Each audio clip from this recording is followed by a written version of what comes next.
ಸದ್ಗುರು ಭಗವಾನ್ ಶ್ರೀ ಶ್ರೀಧರ ಸ್ವಾಮಿಗಳ ಚರಿತ್ರೆ. ಓಂ ಶ್ರೀ ಗುರುಭ್ಯೋ ನಮಃ. 7ನೇ ಅಧ್ಯಾಯ. ನಮಃ ಶಾಂತಾಯ ದಿವ್ಯಾಯ ಸತ್ಯಧರ್ಮ ಸ್ವರೂಪಿಣಿ ಸ್ವಾನಂದಾಮೃತ ತೃಪ್ತಾಯ ಶ್ರೀಧರಾಯ ನಮೋ ನಮಃ. ಸಜ್ಜನಗಡದ ಪಥದಲ್ಲಿ ವ್ಯಾಪಕವಾಗಿ ಸಿದ್ಧತೆ ನಡೆಸಿದ್ದ ಶ್ರೀಧರರು ಮೊದಲೇ ನಿಶ್ಚಯಿಸಿದಂತೆ ಬನೇಶ್ವರ ಕ್ಷೇತ್ರಕ್ಕೆ ಹೋಗಿ ಅಲ್ಲಿಂದ ಸಜ್ಜನಗಡಿಗೆ ಹೋಗಲು ಮಣೆ ಸತಾರ ರಸ್ತೆಯಲ್ಲಿ ನಡೆಯತೊಡಗಿದರು. ಧಾರಾಕಾರ ಮಳೆ ಸುರಿಯಲಾರಂಭಿಸಿತು. ಉಚ್ಚ ಧ್ಯೇಯವನ್ನು ಸಾಧಿಸಲು ಹೊರಟವರು ಆ ಸಾಧನೆ ಪೂರ್ಣವಾಗಿ ಸಿದ್ಧಿಯಾಗುವವರೆಗೆ ಒಂದು ಕ್ಷಣವೂ ವಿರಮಿಸುವುದಿಲ್ಲ ಎಂಬಂತೆ ರಸ್ತೆಯ ಅಕ್ಕಪಕ್ಕಗಳಲ್ಲಿ ಮರಗಳ ಸಾಲೆ ಇದ್ದರೂ ಎಲ್ಲಿಯೂ ನಿಲ್ಲದೆ ಮಳೆಯಲ್ಲೇ ನೆನೆಯುತ್ತಾ ಮುಂದೆ ಸಾಗಿದರು. ಮಳೆಗಾಳಿಗಳ ರಭಸ ಕಗ್ಗತ್ತಲೇ ದಾರಿಯಲ್ಲಿ ಒಬ್ಬಂಟಿಗರಾಗಿ ಹೋಗುತ್ತಾ ಇದ್ದಂತೆ ರಾತ್ರಿ 11-12 ಗಂಟೆ ಆಗಿರಬಹುದು. ಆಗ ಅಲ್ಲೊಂದು ಕೂಲಿಕಾರರ ಗುಡಿಸಲು ಕಾಣಿಸಿತು. ಗುಡಿಸಲಿನ ಹತ್ತಿರಕ್ಕೆ ಹೋಗಿ ಆ ಕೂಲಿಕಾರರನ್ನು ಕುರಿತು ಶ್ರೀಧರರು, ಅಪ್ಪ, ಬನೇಶ್ವರಕ್ಕೆ ಹೋಗುವ ದಾರಿ ನಿಮಗೆ ಗೊತ್ತಿದೆಯಾ ಎಂದು ಕೇಳಿದರು. ಸ್ವಾಮಿ, ಆ ದಾರಿ 5 ಮೈಲಿ ಹಿಂದೆಯೇ ಹೋಯಿತು. ನೀವು ಪುಣೆಯಿಂದ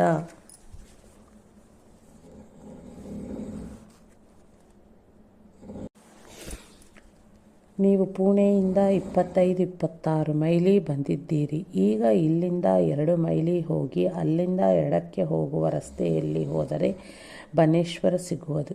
ಈ ಕತ್ತಲಲ್ಲಿಯೇ ಆ ದಾರಿ ನಿಮಗೆ ಸಿಗುವುದು ಕಷ್ಟ. ಇಲ್ಲಿಯೇ ಉಳಿದು ಬೆಳಿಗ್ಗೆ ಹೋಗಬಹುದು ಎಂದು ಆ ಜನರು ಉತ್ತರಿಸಿದರು. ಶ್ರೀಧರರು ಮುಂದೆ ಸಾಗಿದರು. ತಮ್ಮ ಮೈ ತಮಗೆ ಕಾಣದಷ್ಟು ಕತ್ತಲು. ನನ್ನ ದೇಹವನ್ನೇ ನಾನು ಮರೆಯಲು ಕಲಿಯಬೇಕೆಂಬ ಭಗವಂತನ ಸೂಚನೆ ಇದಾಗಿರಬೇಕು ಎಂದು ಅಂದುಕೊಂಡು ಹಾಗೆಯೇ ಮುಂದೆ ನಡೆಯತೊಡಗಿದರು. ಮಳೆ ನಿಂತಿತು. ಸ್ವಲ್ಪ ದೂರ ನಡೆದ ಮೇಲೆ ಜಗ್ಗನ ಮಿಂಚಿನ ಪ್ರಕಾಶ ತೋರಿತು. ಅಲ್ಲೇ ಎಡಬದಿಗೆ ಹೋಗುವ ಕವಲು ದಾರಿಯೂ ಕಾಣಿಸಿತು. ನಾನು ಹೋಗಬೇಕಾಗಿರುವ ಬನೇಶ್ವರದ ದಾರಿ ಇದೋ ಅಥವಾ ಯಾವುದೋ ಎಂಬ ಸಂಶಯವೂ ಬಂದಿತು. ಬನೇಶ್ವರ ಕ್ಷೇತ್ರದ ದಾರಿಯೇ ಇಷ್ಟು ಕಠಿಣವಾದರೆ ಪಾರಮಾರ್ಥಿಕ ಪಥ ಇನ್ನೆಷ್ಟು ಕಠಿಣವಾಗಿರಬಹುದು ಎಂದು ಅನ್ನಿಸಿತು. ನನಗೆ ಯಶಸ್ಸು ದೊರೆಯುವುದಾದರೆ ಈ ಕವಲು ದಾರಿ ನನ್ನನ್ನು ಬನೇಶ್ವರಕ್ಕೆ ಮುಟ್ಟಿಸಲಿ, ಇಲ್ಲವಾದರೆ ಅಡವಿಯ ಪಾಲು ಮಾಡಲಿ. ಈ ನನ್ನ ಪ್ರಥಮ ಪ್ರಯತ್ನದಿಂದಲೇ ನನ್ನ ಭವಿಷ್ಯವೆಲ್ಲ ನಿರ್ಣಯವಾಗುವುದು ಎಂದು ಆಲೋಚಿಸುತ್ತಾ ಎಡಪಕ್ಕದ ದಾರಿ ಹಿಡಿದು ಮುಂದೆ ಹೊರಟರು. ಒಂದು ಊರು ಸಿಕ್ಕಿತು. ಅಲ್ಲಿ ಒಂದು ಆಂಜನೇಯ ಗುಡಿಯೂ ಸಿಕ್ಕಿತು. ಶ್ರೀ ಸಮರ್ಥರು ಆಂಜನೇಯನ ಅವತಾರವಾದ್ದರಿಂದ ಇದೊಂದು ಶುಭ ಶಕುನವೇ ಎಂದು ಹರ್ಷಿತರಾದರು. ಒಳಗೆ ಹೋಗಿ ಆಂಜನೇಯನಿಗೆ ನಮಸ್ಕರಿಸಿ ಸ್ವಲ್ಪ ಹೊತ್ತು ಭಾವಾವಿಷ್ಪರಾದರು. ನಂತರ ಬಹಿರ್ಮುಖವಾಗಿ ಒದ್ದೆ ಬಟ್ಟೆಯನ್ನೆಲ್ಲ ಹರಡಿ ಕೇವಲ ಕೌಪೀನ ಮಾತ್ರದಲ್ಲಿ ಆಂಜನೇಯನ ಎದುರಿನಲ್ಲಿ ಕುಳಿತು ಸ್ವಲ್ಪ ಹೊತ್ತು ಜಪ ಮಾಡಿದರು. ಹೊರಗಡೆ ಸ್ವಲ್ಪ ದೂರದಲ್ಲಿ ಜನರು ಮಾತನಾಡುವ ಧ್ವನಿ ಕೇಳಿತು. 2-3 ಬೆಂಕಿ ಹಚ್ಚಿ ಮೈ ಕಾಯಿಸಿಕೊಳ್ಳುತ್ತಿದ್ದರು. ಶ್ರೀಧರರು ಅಲ್ಲಿಗೆ ಹೋಗಿ ಇಲ್ಲಿಂದ ಬನೇಶ್ವರ ಎಷ್ಟು ದೂರವಾಗುತ್ತದೆ ಎಂದು ಅವರನ್ನು ಕೇಳಿದರು. ಈಗ ನೀವು ಅಲ್ಲಿಗೆ ಹೋಗಲು ಸಾಧ್ಯವಿಲ್ಲ. ದಾರಿಯಲ್ಲಿ ಹಾವುಗಳು ಮಲಗಿರುತ್ತವೆ. ಹಾವುಗಳ ಹಾಗೂ ನನ್ನ ಪ್ರಾಣದ ಹೆದರಿಕೆ ನನಗಿಲ್ಲ. ಬೆಳಗಾಗುವುದರೊಳಗೆ ಅಲ್ಲಿಗೆ ಹೋಗಿ ಮುಟ್ಟಿದರೆ ಸಾಕು ಎಂದು ಮನಸ್ಸಿನಲ್ಲಿ ಅಂದುಕೊಂಡು ಕಾರ್ಗತ್ತಲಿನಲ್ಲಿಯೇ ಮುಂದೆ ಹೊರಟರು. ಹಾಗೆ ದಾರಿ ಸಾಗಿದಾಗ ರಸ್ತೆ ಬದಿಯಲ್ಲಿ ಒಂದು ಮನೆ ಕಾಣಿಸಿತು. ಬಾಗಿಲು ತಟ್ಟಿಯ ಆ ಮನೆ ಯಜಮಾನನ್ನು, ಅಪ್ಪ, ಬನೇಶ್ವರಕ್ಕೆ ಹೋಗುವ ದಾರಿ ಯಾವುದು ಎಂದು ಕೇಳಿದರು. ಈ ಸದ್ಗೃಹಸ್ಥನು ಹೊರಗೆ ಬಂದು ಪ್ರೀತಿಯಿಂದ, ಈ ಕತ್ತಲಲ್ಲಿ ನೀವು ಅಲ್ಲಿಗೆ ಹೋಗುವ ಅವಸರ ಏಕೆ? ನಾಳೆಯ ಮುಂಜಾನೆ ಹೋಗಬಹುದಲ್ಲವೇ? ಈಗಲೇ ಹೋಗಬೇಕಾಗಿದ್ದರೆ ದೇವಾಲಯದಲ್ಲಿ ಅನುಷ್ಠಾನ ಮಾಡಲು ಒಬ್ಬ ಭಟ್ಟರು ಲಾಟಿನು ಹಿಡಿದುಕೊಂಡು ಇದೇ ಹೊತ್ತಿನಲ್ಲಿಯೇ ಅಲ್ಲಿಗೆ ಹೋಗುತ್ತಿರುತ್ತಾರೆ. ಅವರು ಎಲ್ಲಿಯಾದರೂ ಮುಂದೆ ಹೋಗುತ್ತಿರುವುದು ಕಂಡರೆ ಅವರನ್ನು ಹಿಂಬಾಲಿಸಿಕೊಂಡು ನೀವು ಹೋಗಬಹುದು ಎಂದರು.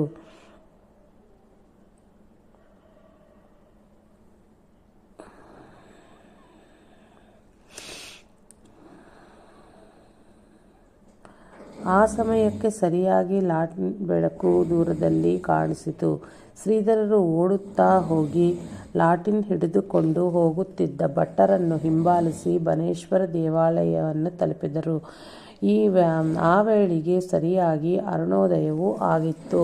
ಶ್ರೀಧರರು ತನ್ನನ್ನು ಹಿಂಬಾಲಿಸಿಕೊಂಡು ಬಂದರೆಂದು ಭಟ್ಟರಿಗೆ ದೇವಾಲಯದ ಒಳಕ್ಕೆ ಹೋಗುವಾಗ ಅರಿವಾಯಿತೆಂದು ಕಾಣಿಸುತ್ತದೆ. ಶುದ್ಧ ಲೌಕಿಕರಾಗಿದ್ದ ಅವರಿಗೆ ಇನ್ನೂ ಎಳೆಯ ವಯಸ್ಸಿನಲ್ಲೇ ಶ್ರೀಧರರ ಪಾರಮಾರ್ಥಿಕ ಆಸಕ್ತಿ ಸರಿಕಾಣದೆ ಈ ರೀತಿ ಮೊದಲಸ ಆರಂಭಿಸಿದರು.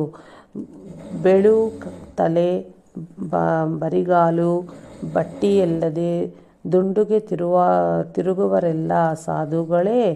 ಮೈ ಮುಂದು ದುಡಿಯಬೇಕು, ಮೈ ಮುರಿದು ದುಡಿಯಬೇಕು, ದುಡಿದು ಪ್ರಪಂಚ ಮಾಡಬೇಕು, ಪ್ರಪಂಚದ ಸುಖ ದುಃಖಗಳನ್ನೆಲ್ಲ ಅನುಭವಿಸಿ ಮನಸ್ಸು ಪರಿಪಕ್ವವಾದ ಬಳಿಗೆ ವಾನಪ್ರಸ್ಥ ಅಥವಾ ಸಂಸ್ಥಾನ ಆಶ್ರಮವನ್ನು ಸ್ವೀಕರಿಸಬೇಕು. ಅದೇ ಸರಿಯಾದ ಮಾರ್ಗ. ಅದನ್ನೆಲ್ಲ ಬಿಟ್ಟು ಇಂತಹ ಎಳಿ ವಯಸ್ಸಿನಲ್ಲಿಯೇ ಹೀಗೆ ಅಳೆಯುವುದು ಸರಿಯಿಲ್ಲ. ಇದು ಲೌಕಿಕವೂ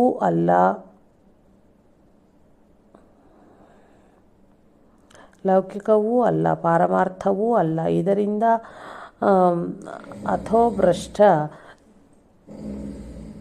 ತಥೋಭ್ರಷ್ಟರಾಗಿ ಇಂಥವರು ಸಮಾಜದ ಮೇಲೆ ಭಾರ ಹಾಕಿ ಬಾಳುವ ವರಪುಟ್ಟ ಪ್ರಾಣಿಗಳು. ನಡುವೆ ಋಣತ್ರಯಮುಪಕೃತ್ಯ ಮನೋಮೋಕ್ಷೇ ನಿವೇಶಯತೆ ಮುಂತಾದ ಆಧಾರ ವಾಕ್ಯಗಳನ್ನು ಹೇಳುತ್ತಿದ್ದರು.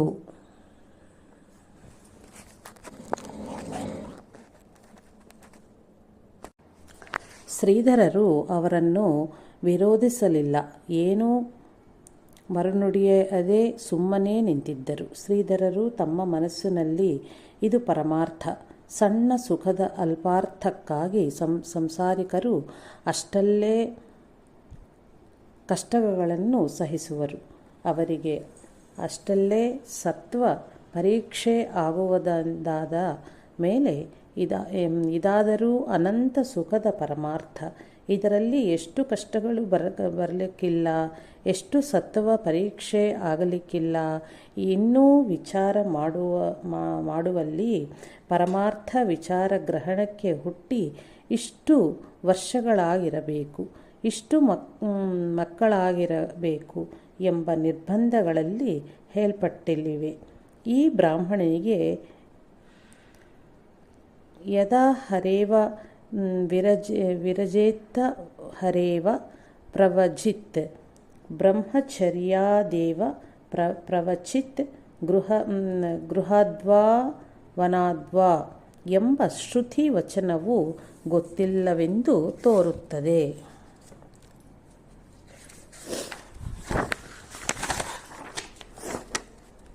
ವೈರಾಗ್ಯ ಭಾವವು ಮನಸ್ಸಿನಲ್ಲಿ ಉತ್ಪನ್ನವಾದ ತಕ್ಷಣ ಮನೆಯನ್ನು ಬಿಟ್ಟು ಹೊರಡಬೇಕು. ಬ್ರಹ್ಮಚರ್ಯ ದೇವ ಇಲ್ಲಿ ಯಾವ ಶಬ್ದವೂ ಶುದ್ಧ ಬ್ರಹ್ಮಚರ್ಯಾಶ್ರಮದಲ್ಲೇ ಆಗಿದ್ದಲೇ ಹೊರಡಬೇಕು ಎಂದು ಸೂಚಿಸಿ, ಅಂಥ ವೈರಾಗ್ಯ ಬರಲಿಲ್ಲವೆಂದಾದರೆ ಗೃಹಶಾಸ್ತ್ರಮ ವಾನಪ್ರಸ್ಥಾಶ್ರಮಗಳ ಕಾಲದಲ್ಲಿ ವೈರಾಗ್ಯ ಉಂಟಾದರೂ ಅಡ್ಡಿಯಿಲ್ಲ. ಹೀಗೆ ಇದಕ್ಕೆ ಬೇಕಾದಷ್ಟು ಆಧಾರಗಳಿವೆ ಎಂದು ಭಾವಿಸಿಕೊಂಡರೂ ಕೊನೆಗೆ ಆ ಬ್ರಾಹ್ಮಣನು ಇಷ್ಟೆಲ್ಲ ಮಾತನಾಡಿದಾಗ ನಾನು ಸುಮ್ಮನಿರುವುದು ಸರಿಯೇ? ಏನಾದರೊಂದು ಉತ್ತರವನ್ನು ಹೇಳಬೇಕಲ್ಲ ಎಂದುಕೊಂಡು, ಹಾಗಲ್ಲ ಶಾಸ್ತ್ರಿಗಳೇ, ನಾನು ವಿದ್ಯಾವ್ಯಾಸಂಗಕ್ಕಾಗಿ ಹೊರಟಿದ್ದೇನೆ, ಕ್ಷಮಿಸಿ ಎಂದರು. ಕ್ಷಮಿಸಿ ಎಂಬುದನ್ನು ಕೇಳಿದೊಡನೆ ಅವರ ಮನಸ್ಸು ಶಾಂತವಾಗಿ ಅವರು ತಮ್ಮ ಕಾರ್ಯಕ್ಕೆ ತೆರಳಿದರು. ಬನೇಶ್ವರ ಕ್ಷೇತ್ರ ಅತ್ಯಂತ ರಮಣೀಯವಾದದ್ದು. ಅಲ್ಲಿನ ವನಸಿರಿಯ ವಾತಾವರಣದಲ್ಲಿ ಮನಸ್ಸಿನ ಚಂಚಲತೆಯೂ ಕಳೆದು ನಿರ್ವಿಕಾರವಾಗಿ ಏಕಾಗ್ರತೆಯೂ ತಾನಾಗಿಯೇ ಬರುವುದು. ಶ್ರೀಧರರು ಅತ್ಯಂತ ಉತ್ಸಾಹದಿಂದ ಹೂ, ತುಳಸಿ, ಬಿಲ್ವಪತ್ರೆಗಳನ್ನು ಆಯ್ದು ಸ್ನಾನ ಆಹ್ನಿಕವನ್ನು ಮುಗಿಸಿ ಶ್ರೀ ಸಮರ್ಥರ ಪಟಕ್ಕೆ ಮತ್ತು ದಾಸಬೋಧೆಗೆ ಪೂಜೆಯನ್ನು ಸಲ್ಲಿಸಿ ಆತ್ಮ ನಿವೇದನೆ ಮಾಡಿದರು. ಮೊದಲೇ ನಿಶ್ಚಯಿಸಿದಂತೆ ಶ್ರೀ ಸಮರ್ಥರ ಪಟದ ಮುಂದೆ ಶ್ರೀರಾಮ ತ್ರಯೋದಾಕ್ಷರಿ ಮಂತ್ರವನ್ನು ಬರೆದಿಟ್ಟು ಉಪದೇಶ ಪಡೆದರು. ಮಧ್ಯಾಹ್ನವಾಯಿತು. ರಾತ್ರಿ ಸಿಕ್ಕಿದ ಆಂಜನೇಯ ಗುಡಿಯ ಇರುವ ಊರಿಗೆ ಮಧುಕರಿಗೆ ಹೋದರು. ಅಂದು ವಿಜಯದಶಮಿ ಹಬ್ಬವಾದ್ದರಿಂದ ಎಲೆಯನ್ನು ಹಾಕಿ ಬಡಿಸುತ್ತೇವೆ, ನಮ್ಮ ಮನೆಯಲ್ಲಿ ಊಟ ಮಾಡಿ ಎಂದು ಎಲ್ಲರೂ ಬಲವಂತ ಮಾಡಿದರು. ಆದರೆ ಮಧುಕರಿಯಿಂದಲೇ ಆಹಾರ ಸ್ವೀಕರಿಸಿದ್ದ ಶ್ರೀಧರರು ಅದಕ್ಕೆ ಒಪ್ಪದೆ ಭಿಕ್ಷೆ ತಂದು ಪವಿತ್ರ ತೀರ್ಥದಲ್ಲಿ ಮುಳುಗಿಸಿ ಶ್ರೀ ಸಮರ್ಥರ ಪಟಕ್ಕೆ ಮತ್ತು ದಾಸಬೋಧೆಗೆ ನೈವೇದ್ಯನು ಮಾಡಿ ಪ್ರಸಾದವನ್ನು ಸ್ವೀಕರಿಸಿ ಸ್ವಲ್ಪ ಹೊತ್ತು ವಿಶ್ರಮಿಸಿದರು. ನಂತರ ಅಲ್ಲಿಯೇ ಒಬ್ಬ ಅರ್ಚಕನಿಗೆ ಪಳನೀಟಿಕರರು ತಮಗೆ ಕೊಟ್ಟಿದ್ದ 1 ರೂಪಾಯಿಯನ್ನು ಕೊಟ್ಟು ಸಜ್ಜನಗಡದತ್ತ ಪ್ರಥಮ ಪಥಕ್ರಮಣ ಮಾಡತೂಗಿಡಿದರು. ತಮ್ಮ ಸಂಕಲ್ಪವೇನದೆಯೋ ಅದರ ಕಡೆಗೆ ಸಂಪೂರ್ಣ ಲಕ್ಷ್ಯವನ್ನಿಟ್ಟುಕೊಂಡು ಭಗವನ್ನಾಮ ಸ್ಮರಣೆ ಮಾಡುತ್ತಾ ಹಾದಿ ಸವಿಸುತ್ತಿದ್ದ ಶ್ರೀಧರರು ರಾತ್ರಿಯಲ್ಲಿ ಯಾವುದಾದರೂ ಊರಿನ ಒಂದು ದೇವಾಲಯದಲ್ಲಿ ತಂಗುತ್ತಿದ್ದರು. ಬೆಳಗಿನ ಜಾವ ಎದ್ದು ಸ್ನಾನ, ಸಂಧ್ಯಾ, ಶ್ರೀರಾಮನಾಮ ಜಪ 1200 ಗಾಯತ್ರಿ ಜಪದೊಂದಿಗೆ ದೇವತಾರ್ಚನೆಯಾದಿಯಾಗಿ ನಿತ್ಯದ ಆಹ್ನಿಕ ಮುಗಿಸುತ್ತಿದ್ದರು. ಮಧ್ಯಾಹ್ನ ಮಧುಕರಿ ಸ್ವೀಕರಿಸಿ ಸೂರ್ಯಾಸ್ತವರೆಗೂ ನಡೆದು ಸಂಧ್ಯೆಗಳನ್ನು ಮುಗಿಸಿ ವಿಶ್ರಮಿಸುತ್ತಿದ್ದರು. ಹೀಗೆಯೇ ಮಾರ್ಗಕ್ರಮಣ ಮಾಡುತ್ತಾ ಬನೇಶ್ವರದಿಂದ ಸುಮಾರು 50 ಮೈಲಿ ದೂರದಲ್ಲಿ ಇರುವ ಸತಾರಕ್ಕೆ ಬಂದು ತಲುಪಿದರು. ಮಾರನೇ ದಿವಸ ಸಾಯಂಕಾಲ ಪವಯಿ ಎಂಬ ಗೇಟಿನ ಬಳಿಯಿರುವ ಮಾರುತಿ ಗುಡಿಯನ್ನು ತಲುಪಿದರು. ಶ್ರೀ ಸಮರ್ಥರಿಂದ ಸ್ಥಾಪಿತವಾದ ಆ ಗುಡಿಯಲ್ಲೇ ವಿಶ್ರಮಿಸಿ ನಂತರ ಪ್ರಯಾಣವನ್ನು ಮುಂದುವರಿಸಿದರು. ಸಜ್ಜನಗಡ ಸತಾರದಿಂದ ಪಶ್ಚಿಮಕ್ಕೆ 6-7 ಮೈಲಿ ದೂರದಲ್ಲಿ ಇದೆ. ಸ್ವಲ್ಪ ದೂರ ಸಾಗಿದ ಮೇಲೆ ಸಜ್ಜನಗಡದ ತಪ್ಪಲಲ್ಲಿ ಹರಿಯುವ ಉರ್ಮುಡಿ ಎಂಬ ನದಿಯೂ ಸಿಕ್ಕಿತ್ತು. ಉರ್ಮುಡಿ ಎಂಬುದು ಊರ್ವಶಿ ಶಬ್ದದ ಅಪಭ್ರಂಶವಾಗಿದೆ. ಶ್ರೀ ಸಮರ್ಥರು ಧ್ಯಾನಮಗ್ನರಾಗಿ ಕುಳಿತಿದ್ದಾಗ ಇಂದ್ರನು ಅವರ ತಪೋಭಂಗವನ್ನು ಮಾಡಲು ಊರ್ವಶಿಯನ್ನು ಕಳಿಸಿದನು. ಶ್ರೀ ಸಮರ್ಥರು ಸಮಾಧಿಯೆಂದು ಬಹಿರ್ಮುಖರಾದಾಗ ಊರ್ವಶಿಯನ್ನು ನೋಡಿ ಮಹಾರುದ್ರ ಹನುಮಂತನ ಸ್ವರೂಪವನ್ನು ಧಾರಣ ಮಾಡಿ ನಿಂತರು. ಆ ಭೀಕರ ಸ್ವರೂಪವನ್ನು ಕಂಡು ಭಯಭೀತಳಾದ ಊರ್ವಶಿಯು ಕರಗಿ ನೀರಾಗಿ ನದಿಯಲ್ಲಿ ಸೇರಿ ಹರಿಯುತ್ತದಳು ಎಂಬ ಪ್ರತೀತಿ ಇದೆ. ಶ್ರೀ ಸಮರ್ಥರ ದರ್ಶನಕ್ಕೆ ಹೋಗುವವರೆಗೂ ಈ ನದಿಯಲ್ಲಿ ಸ್ನಾನ ಮಾಡಿಯೇ ಹೋಗುತ್ತಾರೆ. ಈ ನದಿಯಲ್ಲಿ ಶ್ರೀ ಸಮರ್ಥರ ಬ್ರಹ್ಮಚರ್ಯೆಯ ಪ್ರಭಾವವು ಸಮಾವಿಷ್ಟವಾಗಿದೆ ಎಂಬುದಾಗಿ ಜನರಲ್ಲಿ ಇದು ಕಾಮಜಯ ತೀರ್ಥವೆಂಬ ಭಾವನೆ ಇದೆ. ಶ್ರೀಧರರು ಉರ್ಮುಡಿ ನದಿಯಲ್ಲಿ ಸ್ನಾನ ಮಾಡಿ ನದಿ ತೀರದಲ್ಲಿ ಕುಳಿತು ಕೆಲಹೊತ್ತು ಧ್ಯಾನ ಮಾಡಿ ಶ್ರೀ ಸಮರ್ಥರ ಪಟಕ್ಕೆ ನಮಿಸಿ, ಹೇ ಪ್ರಭು, ಈ ದೇಹ ಮನಸ್ಸುಗಳು ನಿನ್ನವೇ. ಈ ದೇಹವನ್ನು ರಕ್ಷಿಸಿ ಮನಸ್ಸನ್ನು ಯೋಗ್ಯಗೊಳಿಸಿ ನಿನ್ನ ಸಾಕ್ಷಾತ್ಕಾರವನ್ನು ಕೊಟ್ಟು ಜಗದುದ್ಧಾರ ಕಾರ್ಯವನ್ನು ಮಾಡಿಸುವ ಭಾರವೆಲ್ಲ ನಿನ್ನದು ಎಂದು ಕಣ್ಣೀರು ಸುರಿಸುತ್ತಾ ಮನದುಂಬಿ ಪ್ರಾರ್ಥಿಸಿದರು. ಜಯ ಜಯ ರಘುವೀರ ಸಮರ್ಥ ಶ್ರೀ ಸಮರ್ಥ ರಾಮದಾಸ ಸ್ವಾಮಿ ಮಹಾರಾಜ್ ಗೆ ಜೈ ಎಂದು ಜೈ ಜೈಕಾರ ಮಾಡುತ್ತಾ ಸಜ್ಜನಗಡಿಗೆ ಹೋಗುವ ಮುಖ್ಯ ದಾರಿಯಾದ ಪರಳಿ ಮಾರ್ಗದಲ್ಲಿ ನಡೆಯಲಾರಂಭಿಸಿದರು. ಸಜ್ಜನಗಡ ಪ್ರವೇಶ. ಭಗವದ್ ಧ್ಯಾನವನ್ನು ಮಾಡುತ್ತಾ ಗಡವನ್ನು ವಿರಲು ಪ್ರಾರಂಭಿಸಿದ ಶ್ರೀಧರರಿಗೆ ಸಜ್ಜನಗಡದಲ್ಲಿ ಶ್ರೀರಾಮ ಮತ್ತು ಸಮರ್ಥರು ಇರುವುದೆಂದು ಭೂದೇವಿಯು ಸಜ್ಜನಗಿರಿಯನ್ನು ಕಿರೀಟವನ್ನಾಗಿ ಮಾಡಿಕೊಂಡು ಧರಿಸುವಳೆಂದು ಗೋಚರಿಸುತ್ತಿತ್ತು. ಶ್ರೀಧರರು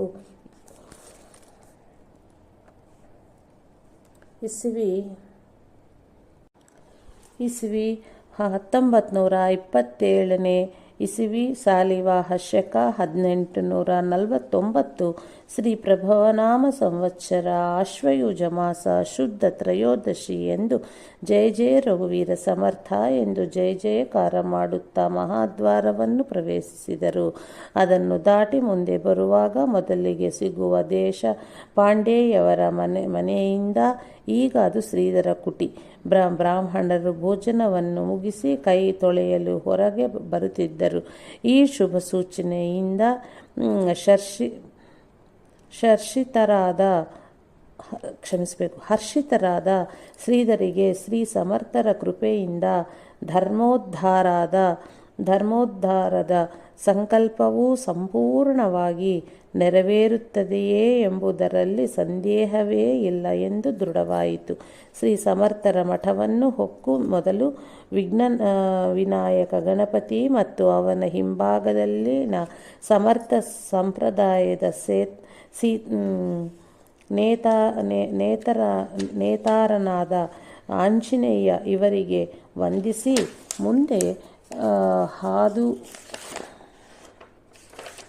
ಹಾದು ಸಭಾ ಮಂಟಪವನ್ನು ದಾಟಿ ಶ್ರೀಧರರು ನೇರವಾಗಿ ಹೋಗಿ ಮೆಟ್ಟಲಲ್ಲಿ ಇಳಿದು ಶ್ರೀ ಸಮರ್ಥರ ಸಮಾಧಿಯ ದರ್ಶನ ಪಡೆದರು. ಧನ್ಯತಾಭಾವದಿಂದ ಹೃದಯ ತುಂಬಿ ಬಂದು ಭಾವಾವಿಷ್ಟರಾದರು. ಸ್ವಲ್ಪ ಹೊತ್ತಿನ ನಂತರ ತಮ್ಮ ದೇಹದ ಮೇಲೆ ಕಾವಿ ಬಟ್ಟೆಗಳು ಇದ್ದ ಹಾಗೆ ಅವರಿಗೆ ಭಾಸ ಆಯಿತು. ಇದರ ಅರ್ಥವೇನೆಂದು ಯೋಚಿಸಿ ಶ್ರೀಧರರು ಹಾಗೆಯೇ ಸನ್ಯಾಸಾಶ್ರಮದ ಯೋಗವಿದ್ದರೆ ತಮ್ಮ ಆಜ್ಞೆಯ ಹೊರತು ಎಂದಿಗೂ ನಾನು ಸ್ವೀಕರಿಸುವುದಿಲ್ಲ, ನನ್ನ ಸದ್ಗುರುವು ತಾವೇ ಎಂದು ಪ್ರಾರ್ಥಿಸಿ ಮತ್ತೊಮ್ಮೆ ನಮಸ್ಕರಿಸಿ ಅಲ್ಲಿಂದ ಮೆಟ್ಟಲು ಹತ್ತಿ ಶ್ರೀರಾಮ ದರ್ಶನಕ್ಕೆ ಬಂದರು.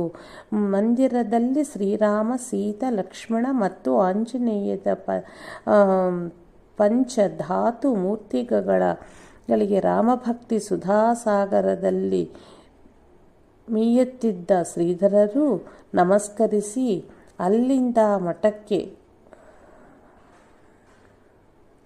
ಹೋದರು. ಸಾಕಾರ ಶರೀರದಿಂದ ಇದ್ದಾಗ ಶ್ರೀ ಸಮರ್ಥರು ಸಜ್ಜನಗಡ್ಡದಲ್ಲಿ ಇಲ್ಲಿಯೇ ವಾಸಿಸುತ್ತಿದ್ದರು. ಯಾತ್ರಿಕರಿಗೆ ಊಟದ ವ್ಯವಸ್ಥೆಯೂ ಅಲ್ಲಿತ್ತು. ಶ್ರೀಧರರು ಪ್ರಸಾದವನ್ನು ಸ್ವೀಕರಿಸಿದರು.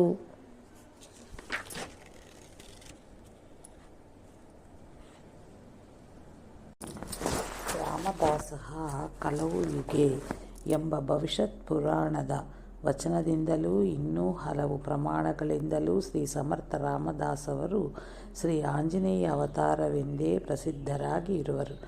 ಆಶ್ವಾಲಾಯನ ಸೂತ್ರದ ಋಗ್ವೇದಿ ಬ್ರಾಹ್ಮಣ ಟ್ರೌಸರ ಎಂಬ ಕುಲದಲ್ಲಿ 1500 ಶಾಲಿವಾಹನ ಶಕ 1530 ಕೀಲಕನಾಮ ಸಂವತ್ಸರ ಜ್ಯೇಷ್ಠ ಶುದ್ಧ ಚೈತ್ರ ಶುದ್ಧ ನವಮಿ ರಾಮನವಮಿ ಎಂದು ಶ್ರೀ ಕ್ಷೇತ್ರ ಜಾಂಬದಲ್ಲಿ ರಾಣೂಬಾಯಿ ಮತ್ತು ಶ್ರೀ ಸೂರ್ಯಾಜಿ ಪಂತ್ ಎನ್ನುವರ ಗರ್ಭದಲ್ಲಿ ಜನಿಸಿದರು. ಚಿಕ್ಕಂದಿನಿಂದಲೇ ಇವರಿಗೆ ಶ್ರೀರಾಮದೇವರು ಪ್ರತ್ಯಕ್ಷವಿದ್ದರು. ತಪಸ್ಸು ಮಾಡುವ ಇಚ್ಛೆಯಿಂದ ತಮ್ಮ 12ನೆಯ ವಯಸ್ಸಿನಲ್ಲಿ ಲಗ್ನ ಮಂಟಪದಿಂದ ಹೊರಟು ನಾಸಿಕದ ಪಂಚವಟಿಗೆ ಬಂದು ಶ್ರೀ ಗಾಯತ್ರಿ ಪುರಶ್ಚರಣ ಮತ್ತು ಶ್ರೀರಾಮ ತಾರಕ ಮಂತ್ರದ ಪುನಶ್ಚರಣೆಯನ್ನು ಮಾಡುತ್ತಾ 12 ವರ್ಷಗಳ ಕಾಲ ತಪಸ್ಸು ಮಾಡಿದರು. ಸೂರ್ಯೋದಯಕ್ಕೆ ಸಂಧ್ಯಾವಂದನೆಗಳನ್ನು ಪೂರೈಸಿ ಗೋದಾವರಿ ನದಿಯ ಪವಿತ್ರ ಪ್ರವಾಹದಲ್ಲಿ ಸೊಂಟದವರೆಗೆ ನೀರಿನಲ್ಲಿ ನಿಂತು 12 ಗಂಟೆಯವರೆಗೆ ಧ್ಯಾನ ನಿರತರಾಗಿ ಮಧ್ಯಾಹ್ನ ಸ್ನಾನಾಗ್ನಿಗಳ ನಂತರ ಮಧುಕರಿ ತಂದು ಶ್ರೀರಾಮದೇವರಿಗೆ ನಿವೇದಿಸಿ ಪ್ರಸಾದ ಸ್ವೀಕರಿಸುತ್ತಿದ್ದರು. ಮಧ್ಯಾಹ್ನದ ಮೇಲೆ ಟಾಕಲಿಯ ಗುಹೆಯಲ್ಲಿ ಕುಳಿತವರು ಬೆಳಗಿನ ಜಾವ 3 ಗಂಟೆಗೆ ಎದ್ದು ಸೂರ್ಯೋದಯದವರೆಗೆ ಮಿಕ್ಕ ಪೂರ್ವಾಂಗಗಳನ್ನು ಪೂರೈಸುತ್ತಿದ್ದರು. ಶ್ರೀ ಸಮರ್ಥರು ತಪಸ್ಸನ್ನು ಪ್ರಾರಂಭಿಸಿ 2-3 ವರ್ಷಗಳಲ್ಲಿಯೇ ಸಹಗಮನಕ್ಕೆ ಹೊರಟ ಪತಿವ್ರತೆಯ ಪ್ರಾರ್ಥನೆಯ ಮೇರೆಗೆ ಅವಳ ಪತಿಗೆ ಪ್ರಾಣವನ್ನು ಕೊಟ್ಟು ಘಟನೆಯೂ ಸೇರಿದಂತೆ ಅನೇಕ ಮಹಿಮೆಗಳನ್ನು ತೋರಿಸಿದರು. ಶಾಲಿವಾಹನ ಸೆಕೆ 1554ರಲ್ಲಿ ತಪಸ್ಸನ್ನು ಪೂರ್ಣಗೊಳಿಸಿ ಶಾಲಿವಾಹನ ಶಕೆ 1565ವರೆಗೂ ಅಂದರೆ 12 ವರ್ಷಗಳ ಕಾಲ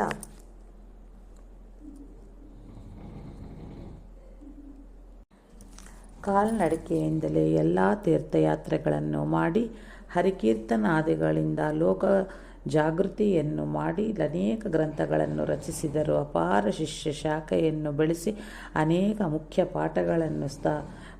ಮಠಗಳನ್ನು ಸ್ಥಾಪಿಸಿದ ಇವರು ಶ್ರೀರಾಮ ಮತ್ತು ಆಂಜನೇಯ ಉಪಾಸನೆಯನ್ನು ಭಾರತದಲ್ಲೆಲ್ಲ ವಿಸ್ತರಿಸಿದರು. ಧರ್ಮ ಕಾರ್ಯಕ್ಕಾಗಿ ಎಲ್ಲ ಸಂಪ್ರದಾಯದವರನ್ನು ಪ್ರೋತ್ಸಾಹಿಸಿದರು. ಅನೇಕ ಆಂಜನೇಯ ದೇವಸ್ಥಾನಗಳನ್ನು ನಿರ್ಮಿಸಿದ ಇವರು ಶಕೆ 1586 ಶ್ರೀ ಚಾಬಳ ಮಠವನ್ನು ಕಟ್ಟಿಸಿದರು. ಛತ್ರಪತಿ ಶ್ರೀ ಶಿವಾಜಿ ಮಹಾರಾಜರವರನ್ನು ಅನುಗ್ರಹಿಸಿ ಸ್ವರಾಜ್ಯ ಸ್ಥಾಪನಕ್ಕಾಗಿ ಸಕಲ ವಿಧದ ಸಹಾಯವನ್ನಿತ್ತು. ಶಾಲಿವಾಹನ ಸೆಕೆ 1603 ದುರ್ಮುಖಿ ನಾಮ ಸಂವತ್ಸರದ ಮಾಘ ಶುದ್ಧ ನವಮಿ ಶನಿವಾರ ತಮ್ಮ ಲೀಲಾಮಾನುಷ ದೇಹವನ್ನು ಸಜ್ಜನಗರಿಗಳಲ್ಲಿ ವಿಸರ್ಜಿಸಿದರು. ಶ್ರೀಧರರು ಗಡ್ಡಕ್ಕೆ ಬಂದಾಗ ಮಠದಲ್ಲಿ ಮಂತ್ರಿ ಎಂಬ ಹೆಸರಿನ ಸಾತ್ವಿಕ ಸ್ವಭಾವದ ಪಾರುಪತ್ಯೆಗಾರರು ಇದ್ದರು. ಗದ್ದಿಗೆಯ ಮೇಲಿರುವ ಮಹಾರಾಜರಿಂದ ಮಠದ ಖರ್ಚಿಗೆ ಸಿಗುವ ಹಣ ಸಾಕಾಗುತ್ತಿರಲಿಲ್ಲವಾದ್ದರಿಂದ ತಾವೇ ಸ್ವತಃ ಧಾನ್ಯಾದಿಗಳ ಸಂಗ್ರಹದ ಭಿಕ್ಷಕ್ಕಾಗಿ ಹೋಗುತ್ತಿದ್ದರು. ಶ್ರೀಧರರು ಅದೇ ಮೊದಲನೇ ಬಾರಿ ಸಜ್ಜನಗಡಕ್ಕೆ ಬಂದಿದ್ದರಿಂದ ಅಲ್ಲಿಯ ನಿಯಮಗಳನ್ನೂ ಅವರಿಗೆ ತಿಳಿದಿರಲಿಲ್ಲ. ಹೀಗೆ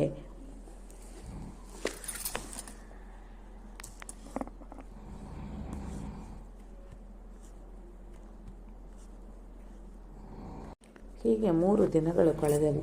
3ನೆಯ ದಿನ ಅಲ್ಲಿನ ನಿಯಮದಂತೆ ಪಾರುಪತ್ಯೆಗಾರರು ಬಂದು ಇಲ್ಲಿ 3 ದಿನಗಳಿಗೆ ಮಾತ್ರ ಅವಕಾಶವಿರುವುದು. ಆದ್ದರಿಂದ ನಾಳೆ ನೀವು ಪ್ರಯಾಣ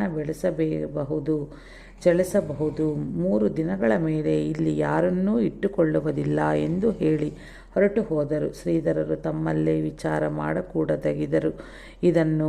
ಇದೇನು ನನ್ನ ಸರ್ವಸ್ವವೂ ಸಮರ್ಥರಿಗೆ ಅರ್ಪಿತವಾಗಿದೆ ಅಂದ ಮೇಲೆ ನಾನು ಸಮರ್ಥರವನೇ ಆಗಿದ್ದೇನೆ. ಅವರ ಆಜ್ಞೆಯಾಗುವವರೆಗೂ ನಾನು ಇಲ್ಲಿಯೇ ಇರುವುದು. ಆದರೆ ಇದನ್ನು ಪಾರುಪತ್ಯೆಗಾರರಿಗೆ ಹೇಳದಿರ ಪ್ರಯೋಜನವೇನಿದೆ? ಇಲ್ಲವೋ ಆಗಲಿ, ಹೇಗೋ ಸದ್ಗುರು ಸಮರ್ಥರಿದ್ದಾರಲ್ಲ, ನನಗೇಕೆ ಚಿಂತೆ ಅಂದುಕೊಂಡು ಧೈರ್ಯ ತಾಳಿದರು. ಅಷ್ಟರಲ್ಲಿ ಪಾರುಪತ್ತೆಗಾರರು ಅಲ್ಲೇ ಬಂದು ಕುಳಿತರು. ಶ್ರೀಧರರು ಅವರಿಗೆ ನಮಸ್ಕರಿಸಿ, ಏಕನಿಷ್ಠೆಯಿಂದ ಶ್ರೀ ಸಮರ್ಥರ ಸೇವೆಯನ್ನು ಮಾಡತಕ್ಕೆ ನೀವೇ ಧನ್ಯರು. ಅನೇಕ ಜನ್ಮಗಳ ಸುಕೃತ ಹೊರತು ಎಲ್ಲರಿಗೂ ಸದ್ಗುರು ಸೇವೆ ದೊರಕಲಾರದು. ಶ್ರೀ ಸಮರ್ಥರ ಜಾಗೃತ ಸ್ಥಳವಾದ ಶ್ರೀ ಮಹಾನ್ ಪುಣ್ಯಕ್ಷೇತ್ರದಲ್ಲಿ ಇರುವವರು ನಿಜವಾಗಿಯೇ ಧನ್ಯರು. ಇಲ್ಲಿ ಏಕೋಭಾವದಿಂದ ಅನುಷ್ಠಾನ ಅಥವಾ ಸೇವೆಯನ್ನು ಮಾಡಿದವರಿಗೆ ಶ್ರೀರಾಮಚಂದ್ರನ ಹಾಗೂ ಶ್ರೀ ಸಮರ್ಥರ ದರ್ಶನ ಹಾಗೆ ಆಗುತ್ತದೆ. ನಿಮಗೂ ಆಗಿರಬೇಕು. ಹೀಗೆ ಅನುಷ್ಠಾನ ಮಾಡುವುದಕ್ಕಾಗಿ ಇಲ್ಲಿಗೆ ಅನೇಕ ಜನರು ಬರುತ್ತಾರಲ್ಲವೇ? ಅಂಥವರಿಗೆ ಇಲ್ಲಿನ ನಿಯಮಗಳ ಏನು ದಯವಿಟ್ಟು ತಿಳಿಸುವಿರಾ ಎಂದು ಕೇಳಿದರು.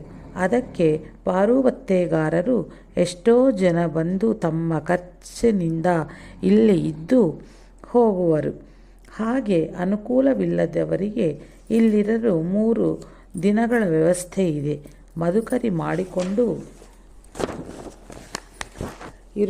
ಇರುತ್ತೇವೆಂದು ಎಷ್ಟೋ ಜನ ಹೇಳುವರು. ಅಂತಹವರಿಗೂ ಅವಕಾಶವಿಲ್ಲ. ಹಾಗೇನಾದರೂ ಹಠದಿಂದ ಅಂತಹವರು ಕೆಳಗಿನ ಗುಹೆಗಳಲ್ಲಿ ಇದ್ದರೂ ಬಲಾತ್ಕಾರವಾಗಿ ಅವರನ್ನು ಗಡದ ಕೆಳಗೆ ಇಳಿಸುತ್ತೇವೆ. ಹೆಚ್ಚು ದಿನಗಳಿದ್ದು ಇಲ್ಲಿ ಅನುಷ್ಠಾನ ಮಾಡಬೇಕೆಂದು ಬಯಸುವವರು ನಾವು ಹೇಳುವ ಸೇವೆಯನ್ನೇ ಅನುಷ್ಠಾನವೆಂದು ಗ್ರಹಿಸಿ ಸೇವೆ ಮಾಡುತ್ತಿದ್ದರೆ ಅವರ ಗುಣ ಸ್ವಭಾವಗಳನ್ನು ನೋಡಿ ಅವಕಾಶ ಕೊಡುತ್ತೇವೆ. ಕೇವಲ ಅನುಷ್ಠಾನಕ್ಕೆ ಮಾತ್ರ ಇರುತ್ತೇವೆ ಎಂದರೆ ಅವರಿಗೆ ಅವಕಾಶವಿಲ್ಲ ಎಂದರು. ಶ್ರೀಧರರು, ಇದು ಗುರುಸ್ಥಾನವಾದುದರಿಂದ ಸೇವೆ ಮಾಡಿಕೊಂಡು ಅನುಷ್ಠಾನವನ್ನು ಮಾಡಿರೆಂದು ನೀವು ಹೇಳುವುದು ಯುಕ್ತವಾಗಿಯೇ ಇದೆ. ನೀವು ಹೇಳುವುದಾದರೂ ಶ್ರೀಗುರು ದೇವರ ಸೇವೆಯನ್ನು ಹೊರತು ನಿಮ್ಮ ವೈಯಕ್ತಿಕ ಸೇವೆಯನ್ನೂ ಅಲ್ಲವಲ್ಲ. ಮಠ, ಆಶ್ರಮ, ಸಂಸ್ಥೆಗಳು ನಡೆಯಬೇಕಾದರೆ ಜನಬಲವೂ ಬೇಕಾಗುವುದು ಸಹಜವಷ್ಟೇ. ಅವರಿಗೂ ಸೇವೆಯ ಲಾಭವನ್ನು ಒದಗಿಸಿಕೊಟ್ಟಂತಾಗಿ ಈ ಸೇವೆಯಜ್ಞದಲ್ಲಿ ಭಾಗವಹಿಸುವವರಿಗೆ ಲಾಭವೇ ಆಗುವುದು. ಇದರಲ್ಲಿ ಕೆಡುಕೇನು? ಪಾರುಪತ್ತೆಗಾರರು, ಹೌದು, ನೀವು ಹೇಳುತ್ತಿರುವುದು ಸರಿ. ನಾವು ಹೇಳುವುದು ಮಠದ ಸೇವೆಯನ್ನು ಮಾತ್ರ. ಮಠದ ಸೇವೆ ಎಂದರೆ ಗುರು ಸೇವೆಯೇ ಆಗಿರುವುದು. ನಾನು ಕೂಡ ಸೇವಾ ದೃಷ್ಟಿಯಿಂದಲೇ ಈ ಕೆಲಸ ಮಾಡುತ್ತಿರುವುದು ಎಂದು ತಿಳಿಸಿದರು. ಆಗ ಶ್ರೀಧರರು, ಸರಿ, ಹಾಗಾದರೆ ಶ್ರೀ ಸಮರ್ಥರ ಕೃಪಾಪ್ರಸಾದವು ಪ್ರಾಪ್ತಿಯಾಗುವವರೆಗೆ ನಾನು ಇಲ್ಲಿ ಇರಬಹುದಲ್ಲವೇ? ಶ್ರೀ ಸಮರ್ಥರನ್ನೇ ಗುರುವಾಗಿಟ್ಟುಕೊಂಡು ನಾನು ಅನನ್ಯ ಭಾವದಿಂದ ನಡೆದುಕೊಳ್ಳುತ್ತೇನೆ. ನನಗೆ ಶ್ರೀಗುರುವಿನ ಸೇವೆಯನ್ನು ಒದಗಿಸಿಕೊಡುವ ಉಪಕಾರ ಮಾಡಿದ್ದಕ್ಕಾಗಿ ಧನ್ಯವಾದಗಳು. ಶ್ರೀಧರರು ಮುಂದುವರಿದರು. ಶ್ರೀ ಸಮರ್ಥ ಸಂಪ್ರದಾಯವೆಂದರೆ ಗುರು ಸಂಪ್ರದಾಯ ಅಥವಾ ಗುರುಮಾರ್ಗ. ಶ್ರೀ ಸಮರ್ಥರು ಶ್ರೀರಾಮೋಪಾಸನೆಯನ್ನು ಮಾಡಿರುವುದು ಗುರುರೂಪದಿಂದಲೇ. ಶ್ರೀ ಸಮರ್ಥರು ಆಂಜನೇಯ ಅವತಾರ. ಆಂಜನೇಯನೂ ಮಾಡಿದ್ದು ಗುರುದಾಸ್ಯವನ್ನೇ. ಶ್ರೀ ಸಮರ್ಥರು ಕೂಡ ಮಾಡಿರುವುದು ಗುರುದಾಸ್ಯವನ್ನೇ. ಸರಿ, ಹೀಗೆ ಶ್ರೀ ಸಮರ್ಥರು ಸದ್ಗುರು ಸೇವೆಯನ್ನೇ ದಾಸಬೋಧದ ಸೌರವೆಂಬುದಾಗಿ ಸಾರಿರುವರು. ಶ್ರೀ ಗುರುಗೀತೆಯು ಶ್ರೀ ಸಮರ್ಥರ ಪ್ರಿಯವಾದ ಗ್ರಂಥ. ಗುರುತತ್ವವನ್ನು ತಿಳಿಸಲು ಶ್ರೀ ಸಮರ್ಥರು ಶ್ರೀ ಗುರು ಗೀತೆಯನ್ನು ಪ್ರಮಾಣವಾಗಿ ಇಟ್ಟುಕೊಂಡಿದ್ದರು. ಜ್ಞಾನಂ ವಿನಾ ಮುಕ್ತಿ ಪದಂ ಲಭ್ಯತೆ ಗುರುಭಕ್ತಿತಃ. ಗುರುಭಕ್ತಿಯಿಂದ ಆತ್ಮಜ್ಞಾನವು ತಾನಾಗಿಯೇ ಅಂತರಂಗದಲ್ಲಿ ಉದಯಿಸುವುದು. ಅದಕ್ಕಾಗಿ ಆಧ್ಯಾತ್ಮಿಕ ಗ್ರಂಥಗಳ ಶ್ರವಣ, ಮನನ, ನಿಧಿಧ್ಯಾಸಗಳನ್ನು ಮಾಡಬೇಕಾಗಿಲ್ಲ. ಅವೆಲ್ಲವೂ ಅನನ್ಯ ಗುರುಭಕ್ತಿಯಿಂದಾಗುವುದು ಎಂದೇ ಗುರುಗೀತೆಯಲ್ಲೇ ತಿಳಿಸಿರುವುದು. ಇದಕ್ಕೆ ನಮ್ಮ ಕಲ್ಯಾಣ ಸ್ವಾಮಿಗಳೇ ಸಾಕ್ಷಿ. ಗುರುಸೇವೆಯೇ ಅವರ ಜೀವನವಾಗಿತ್ತು. ಗುರುಸೇವೆಯಿಂದಲೇ ಅವರು ಶ್ರೀ ಸಮರ್ಥರ ಉಳಿದ ಎಲ್ಲ ಶಿಷ್ಯರಿಗಿಂತ ಶ್ರೇಷ್ಠರಾಗಿದ್ದರೂ ಅಲ್ಲವೇ? ಶ್ರೀಧರರ ಶ್ರೀಧರರ ಸಾರಗರ್ಭಿತವಾದ ನುಡಿಗಳನ್ನು ಕೇಳಿ ಪಾರುಪತ್ಯೆಗಾರರಿಗೆ ಅವರ ವಿಷಯದಲ್ಲಿ ಆಧಾರ ಉಂಟಾಯಿತು. ಗುರುಸೇವೆ ಎಂದರೆ ಹೇಗೆ, ಏನು ಎಂಬುದನ್ನು ಎಲ್ಲರಿಗೂ ತೋರಿಸಿಕೊಡಲು ಶ್ರೀ ಸಮರ್ಥರಿಗೆ ಇಚ್ಛೆಯಾಗಿರಬೇಕು. ಆ ಇಚ್ಛೆಯೇ ಶ್ರೀಧರನ್ನು ಸಜ್ಜನಗಡಕ್ಕೆ ಕರೆತಂದಿರಬಹುದು ಎಂದು ಭಾವಿಸಿದರು. ಶ್ರೀಧರರ ಗುರುಸೇವೆ. ಶ್ರೀಧರರು ಅತ್ಯಂತ ಆನಂದದಿಂದ ಗುರುಸೇವಾ ಕೈಂಕರ್ಯವನ್ನು ಪ್ರಾರಂಭಿಸಿದರು.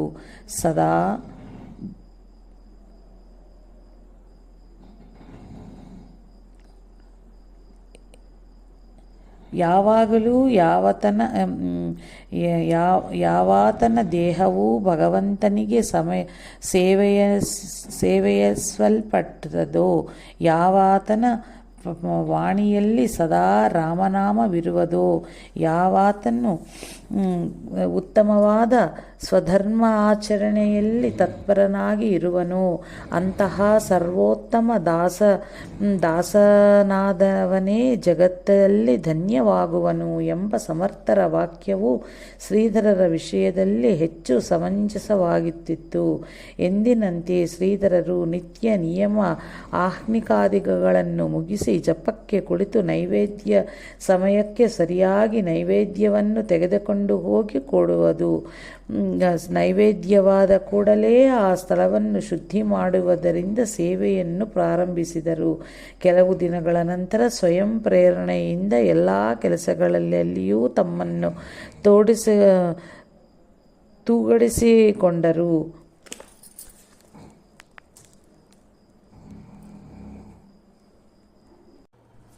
ಕೆಲವು ದಿನಗಳ ನಂತರ ಸ್ವಯಂ ಪ್ರೇರಣೆಯಿಂದ ಎಲ್ಲ ಕೆಲಸಗಳಲ್ಲಿಯೂ ತಮ್ಮನ್ನು ತೂಡಿಗೂಡಿಸಿಕೊಂಡರು.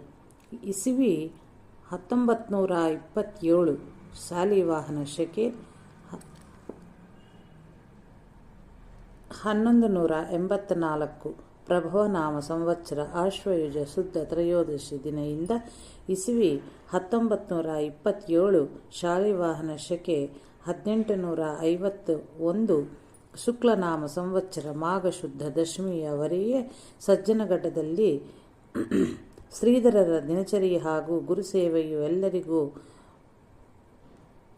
ಮೇಲ್ಪಂಕ್ತಿ ಮತ್ತು ಆದರ್ಶವಾಗಿತ್ತು. ಬೆಳಗಿನ ಜಾವದಲ್ಲಿ 3 ಗಂಟೆಗೆ ಎದ್ದು ರಾತ್ರಿ 11 ಗಂಟೆಗೆ ಎಲ್ಲ ಸೇವೆಯನ್ನು ಮುಗಿಸಿ ವಿಶ್ರಮಿಸುತ್ತಿದ್ದರು.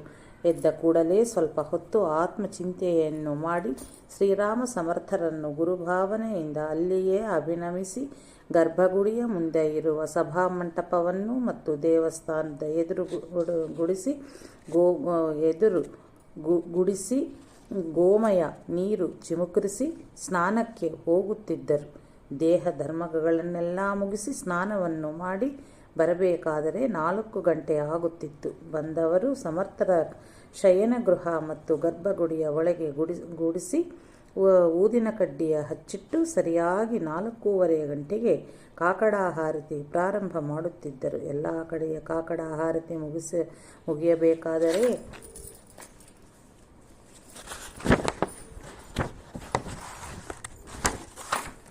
5 ಗಂಟೆ ಆಗುತ್ತಿತ್ತು. ಆಮೇಲೆ ಎಲ್ಲರಿಗೂ ನೈವೇದ್ಯದ ಹಾಲು, ಬೆಣ್ಣೆ, ಸಕ್ಕರೆಯ ಪ್ರಸಾದವನ್ನು ಹಂಚಿ ಶ್ರೀರಾಮದೇವರ ಮತ್ತು ಸಮರ್ಥರ ಸಮಾಧಿಯ ಗರ್ಭಗುಡಿಯಲ್ಲಿ ಅಮೃತ ಶಿಲೆಯನ್ನು ಹಾಸಿದ್ದ ಸುಂದರವಾದ ನೆಲವನ್ನು ಒದ್ದೆ ಬಟ್ಟೆಯಿಂದ ಒರೆಸಿ ರಂಗವಲ್ಯಾದಿಗಳನ್ನು ಹಾಕಿ ಶ್ರೀರಾಮ, ಆಂಜನೇಯ, ಗಣಪತಿ ಈ ಎಲ್ಲ ದೇವತೆಗಳ ಹಾಗೂ ಸಮರ್ಥರ ಸಂಕ್ಷಿಪ್ತ ಪೂಜೆಯನ್ನು ಮುಗಿಸಿ ಈ ಎಲ್ಲ ದೇವರಿಗೂ ತಮ್ಮ ಪರಮಾರ್ಥವೂ ನಿರ್ವಿಘ್ನವಾಗಿ ನೆರವೇರಲೆಂದು ಪ್ರಾರ್ಥಿಸುತ್ತಾ ನಮಸ್ಕಾರಗಳನ್ನು ಹಾಕುತ್ತಿದ್ದರು.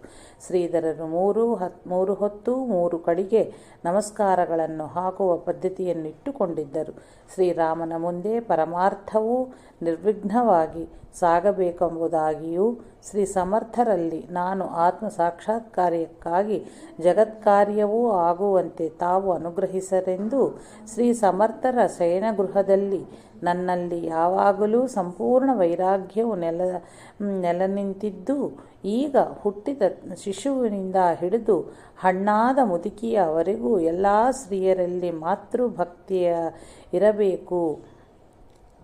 ಭಕ್ತಿಯ ಇರಬೇಕು. ಹಾಗೆಯೇ ನನ್ನನ್ನು ಕಂಡರೆ ಎಂತಹ ಸ್ತ್ರೀಯಗೂ ಪುತ್ರವಾತ್ಸಲ್ಯ ಉಂಟಾಗಿರಬೇಕು ಎಂಬುದಾಗಿಯೂ ಪ್ರಾರ್ಥಿಸಿ ನಮಸ್ಕಾರಗಳನ್ನು ಹಾಕುತ್ತಿದ್ದರು. ಹೀಗೆ ಎಲ್ಲ ಕಡೆ ನಮಸ್ಕಾರ ಹಾಕಿದ ಮೇಲೆ ಗಂಧ ತೆಗೆಯಲು ಕುಳಿತುಕೊಳ್ಳುತ್ತಿದ್ದರು. ಒಂದು ಮೂಸಂಬಿ ಹಣ್ಣಿನಷ್ಟು ಅಥವಾ ಸಿಪ್ಪೆ ಸುಲಿದ ತೆಂಗಿನಕಾಯಿಯಷ್ಟು ಗಂಧದ ಉಂಡೆ ಮಾಡಿಟ್ಟು 2 ಕೊಡಗಳನ್ನು ತೆಗೆದುಕೊಂಡು ಕೆರೆಗೆ ಹೋಗುತ್ತಿದ್ದರು. ಅಲ್ಲಿ ಸಂಧ್ಯಾವಂದನೆಯನ್ನು ಸಕಾಲಕ್ಕೆ ಮುಗಿಸಿ ಸ್ವಲ್ಪ ಮಟ್ಟಿನ ಜಪವನ್ನು ಪೂರೈಸಿದ ಮೇಲೆ ಅಭಿಷೇಕಕ್ಕೆ ಮತ್ತು ಅಡಿಗೆ ಮನೆಗೆ ನೀರು ತುಂಬುವ ಕಾರ್ಯಕ್ರಮ ಪ್ರಾರಂಭವಾಗುತ್ತಿತ್ತು. 25-30 ಕೊಡ ನೀರನ್ನು ತುಂಬುವಷ್ಟರಲ್ಲಿ 7:30 ಗಂಟೆ ಆಗುತ್ತಿತ್ತು. ನೀರು ತುಂಬಿದ ನಂತರ ಶ್ರೀಧರರು ಫಲಹಾರವನ್ನು ಮಾಡುತ್ತಿದ್ದರು. ತಾರುಣ್ಯ ಕಾಲ ಹಾಗೂ ಸೇವೆಯ ಪರಿಶ್ರಮದಿಂದ ಹೆಚ್ಚು ವ್ಯಾಯಾಮವಾಗಿ ತಿಂದಷ್ಟು ಭಸ್ಮವಾಗುತ್ತಿತ್ತು. ಮಂತ್ರಿ ಪಾರುಪತ್ಯಗಾರರು ಇರುವ ತನಕ ಫಲಹಾರಕ್ಕಾಗಿ ಶ್ರೀಧರಿಗೆ ನೆಲಗಡಲೆಯನ್ನು ಕೊಡುತ್ತಿದ್ದರು. ಆನಂತರ ಜೋಳೆ ಅಥವಾ ಗೋಧಿ ಅದು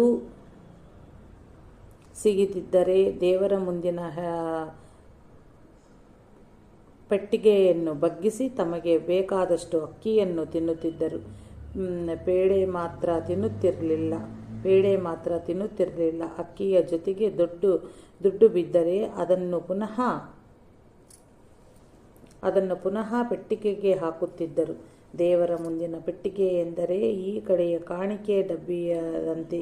ಮಹಾರಾಷ್ಟ್ರದಲ್ಲಿ ಧನ ಧಾನ್ಯಾದಿಗಳನ್ನು ಕಾಣಿಕೆಯಾಗಿ ಹಾಕಲು ಪೆಟ್ಟಿಗೆ ಇಟ್ಟುತ್ತಿದ್ದರು.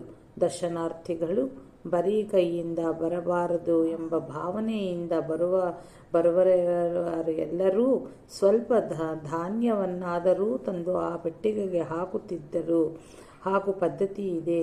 ಹೀಗೆ ಫಲಹಾರವನ್ನು ಮುಗಿಸಿ ಶ್ರೀಧರರು ಹೂವು ತುಳಸಿಗಳನ್ನು ತರಲು ಹೊರಡುತ್ತಿದ್ದರು. ಅಲ್ಲಿಗೆ ಹೋಗಿ ಹೂವು ತುಳಸಿಗಳನ್ನು ತಂದು ಮಾಲೆಗಳನ್ನು ಮಾಡಿ ಅರ್ಚಕರ ಮುಂದಿಡಲು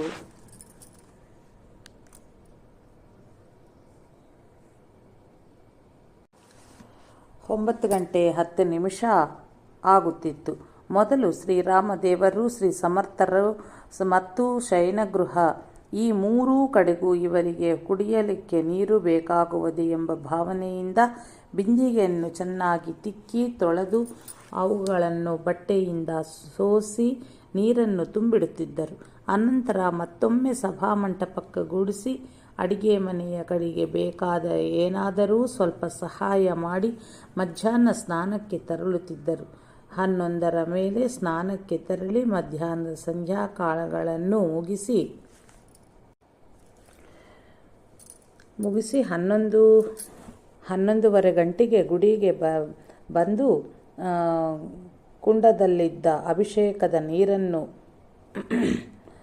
ಮೊಗದ ಮೇಲಿನ ಮೋರಿಯಲ್ಲಿ ಸುರಿದು ದೇವರನ್ನು ಒರೆಸಿದ ವಸ್ತ್ರಗಳನ್ನು ಹಿಂಡಿ ಒಗೆಯುವುದಕ್ಕಾಗಿ ಮೇಲೆ ತಂದು ಮಣೆಯ ಮೇಲೆ ಇಟ್ಟು ಗರ್ಭಗುಡಿಯ ನೆಲವನ್ನು ಒದ್ದೆ ಬಟ್ಟೆಯಿಂದ ಒರೆಸಿ ದೇವರ ಬಟ್ಟೆ ಒಗೆಯಲು ಹೋಗುತ್ತಿದ್ದರು. ಮೊದಲು ಆ ಬಟ್ಟೆಗೆ ಗುರುಭಾವನೆಯಿಂದ ನಮಸ್ಕರಿಸುತ್ತಿದ್ದರು. ಆಮೇಲೆ ಜಡವಾದರೂ ಗುರುಸೇವೆಯೂ ಭಾಗ್ಯ ಪಡೆದೆ ನೀನು ಧನ್ಯ ಎಂದು ಪವಿತ್ರ ಭಾವದಿಂದ ಬಟ್ಟೆ ಒಗೆಯುವ ಕಲ್ಲಿಗೆ ನಮಸ್ಕರಿಸಿ ಬಟ್ಟೆ ತೊಳೆದು ಅವುಗಳನ್ನು ಒಣಗಹಾಕಿ ನೈವೇದ್ಯಗಳ ಎಡೆಯನ್ನು ನೈವೇದ್ಯಗಳ ಎಡೆಯನ್ನು ಬಡಿಸಿಡಲು ಅಡಿಗೆ ಮನೆಯ ಕಡೆಗೆ ಹೋಗುತ್ತಿದ್ದರು. ದೇವರ ಮಹಾನೈವೇದ್ಯ 1-2 ಗಂಟೆಗೆ ಆಗಿ ದೇವರ ಮಹಾನೈವೇದ್ಯ 12 ಗಂಟೆಗೆ ಆಗಿ 12:30 ಗಂಟೆಗೆ ಮಂಗಳಾರತಿ ಆಗುತ್ತಿತ್ತು. ಆರತಿಯಾದ ಮೇಲೆ ಆ ಆರತಿಗಳನ್ನೆಲ್ಲ ಚೊಕ್ಕ ಮಾಡಿ ಅಡಿಗೆ ಮನೆಗೆ ಬಂದು ಊಟಕ್ಕಾಗಿ ಎಲೆ ಹಾಕಿ ಜನಗರಿಗೆಲ್ಲ ಬಡಿಸಿ ಎಲೆಗಳನ್ನು ತೆಗೆದು ಸಾರಿಸಿ ಮತ್ತೊಮ್ಮೆ ಸ್ನಾನಕ್ಕೆ ಹೋಗುತ್ತಿದ್ದರು.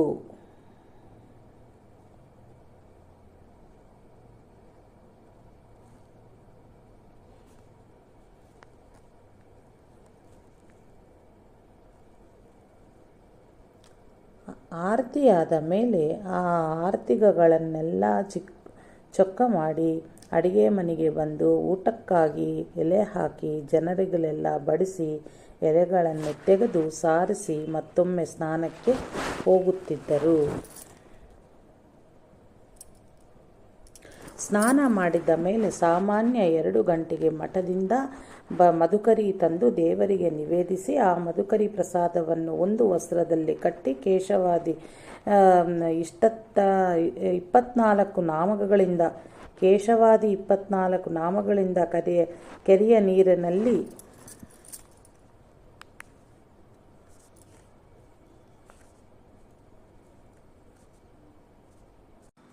ಆ ಮಧುಕರಿ ಪ್ರಸಾದವನ್ನು ಒಂದು ವಸ್ತ್ರದಲ್ಲಿ ಕಟ್ಟಿ ಕೇಶವಾದಿ 24 ನಾಮಗಳಿಂದ ಕೆರೆಯ ನೀರಿನಲ್ಲಿ 24 ಸಲ ಮುಳುಗಿಸಿ ತೆಗೆದು ಅದನ್ನು ಅಲ್ಲಿದ್ದ ಒಂದು ಔದುಂಬರ ವೃಕ್ಷಕ್ಕೆ ಕಟ್ಟಿ ತೂಗು ಹಾಕುತ್ತಿದ್ದರು. ಅನಂತರ ಎಲ್ಲ ದೇವರಿಗೂ ಮಧ್ಯಾಹ್ನದ ನಮಸ್ಕಾರಗಳನ್ನು ಸಲ್ಲಿಸಿ ನಂತರ ಮಧುಕರೆಯನ್ನು ಮರದಿಂದ ಕೆಳಗಿಳಿಸಿ ಅದನ್ನು 3 ಭಾಗ ಮಾಡಿ ಗೋಮಾತೆ ಜಲಚರಾದಿಗಳಿಗೆ ಒಂದೊಂದು ಭಾಗವನ್ನು ಕೊಟ್ಟು ಉಳಿದದೊಂದು ಭಾಗ ಪ್ರಸಾದವನ್ನು ಸ್ವೀಕರಿಸುತ್ತಿದ್ದರು.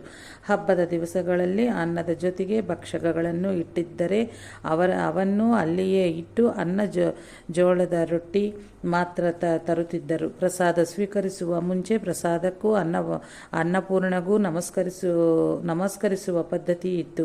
ಈ ಪ್ರಸಾದ ಸ್ವೀಕರಿಸುವುದರಿಂದ ನನ್ನ ಬ್ರಹ್ಮಚರ್ಯವು ಅಸ್ಖಲಿತವಾಗಿ ಉಳಿದು ಜ್ಞಾನ ವೈರಾಗ್ಯ ಭಕ್ತಿಗಳು ಬೆಳೆದು ಅವು ಪೂರ್ಣವಾಗಿ ಜಗತ್ತಿನ ಕಾರ್ಯವನ್ನು ಮಾಡಲು ನನಗೆ ಬೇಕಾದ ಎಲ್ಲ ಪ್ರಕಾರದ ಅರ್ಹತೆಯು ಮೈಗೂಡಬೇಕು ಎಂದು ಅನ್ನಪೂರ್ಣೆಯ ಪ್ರಾರ್ಥನೆಯನ್ನು ಮಾಡುತ್ತಿದ್ದರು. ಅಲ್ಲಿ ಬ್ರಹ್ಮಾದಿ ತ್ರಿಮೂರ್ತಿಗಳನ್ನು, ಅಷ್ಟದಿಕ್ಪಾಲಕರನ್ನು, ಪಂಚ ಮಹಾಭೂತಗಳನ್ನು ತಮ್ಮ ಸಾಧನೆಯಲ್ಲಿ ವಿಘ್ನ ಬಾರದಂತೆ ಕಾಪಾಡಲು ಪ್ರಾರ್ಥಿಸಿ ನಮಸ್ಕರಿಸಿ ಶ್ರೀ ಸಜ್ಜನಗಡ ಕ್ಷೇತ್ರವನ್ನು ಅಭಿನಮಿಸಿ ಪ್ರಸಾದ ಗ್ರಹಣ ಮಾಡುವ ಪರಿಪಾಠವಿತ್ತು.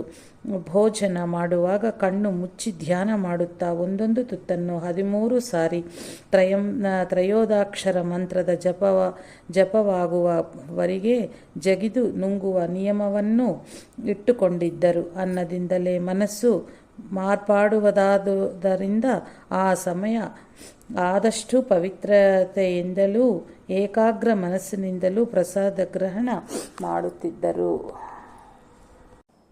ಸಾಯಂಕಾಲ ಪೂಜೆಗೆ ಹೂವು, ತುಳಸಿ ತರಲು ಕೆಳಗಿನ ಊರುಗಳಿಗೆ, ಹೊಳೆಯ ಅಂಚಿನ ಭಾಗಗಳಿಗೆ ಶ್ರೀಧರರು ಹೋಗುತ್ತಿದ್ದರು. ಯಾಕಂದರೆ ಆಗ ಸಜ್ಜನಗಡದಲ್ಲಿ ಈಗಿನ ಹಾಗೆ ಹೊದೋಟಾದಿಗಳು ಇರಲಿಲ್ಲ. ಬೇಸಿಗೆ ಎಲ್ಲಂತೂ ಗುಡ್ಡವಾದ್ದರಿಂದ ಯಾವ ಹೂಗಳೂ ಸಿಗುತ್ತಾ ಇರಲಿಲ್ಲ. ಒಮ್ಮೊಮ್ಮೆ ಶ್ರೀಧರರ ಜೊತೆಗೆ ಗೋಡೆಸನಾರಾಯಣ ಬುವಾರವರು ಹೋಗುತ್ತಿದ್ದರು. ಹೋಗುವಾಗ ಬರುವಾಗ ಅವರು ಶ್ರೀ ಸಮರ್ಥರ ಚರಿತ್ರೆಯನ್ನು, ಶ್ರೀ ಕಲ್ಯಾಣ ಸ್ವಾಮಿಗಳ ಸೇವೆಯ ಕ್ರಮವನ್ನು ಚೆನ್ನಾಗಿ ವಿವರಿಸಿ ಹೇಳುವುದನ್ನು ಶ್ರೀಧರರು ಆಲಿಸಿ ಕೇಳುತ್ತಿದ್ದರು. ಅಷ್ಟರಲ್ಲಿ ಯಾರಾದರೂ ಮುದುಕರು ಆಸಕ್ತರು ಇದ್ದರೆ ಅವರ ಗಂಟು ಮೂಟೆಗಳನ್ನು ಹೊತ್ತುಕೊಂಡು ತರುತ್ತಿದ್ದರು. ಯಾರಾದರೂ ಶ್ರೀಧರರನ್ನು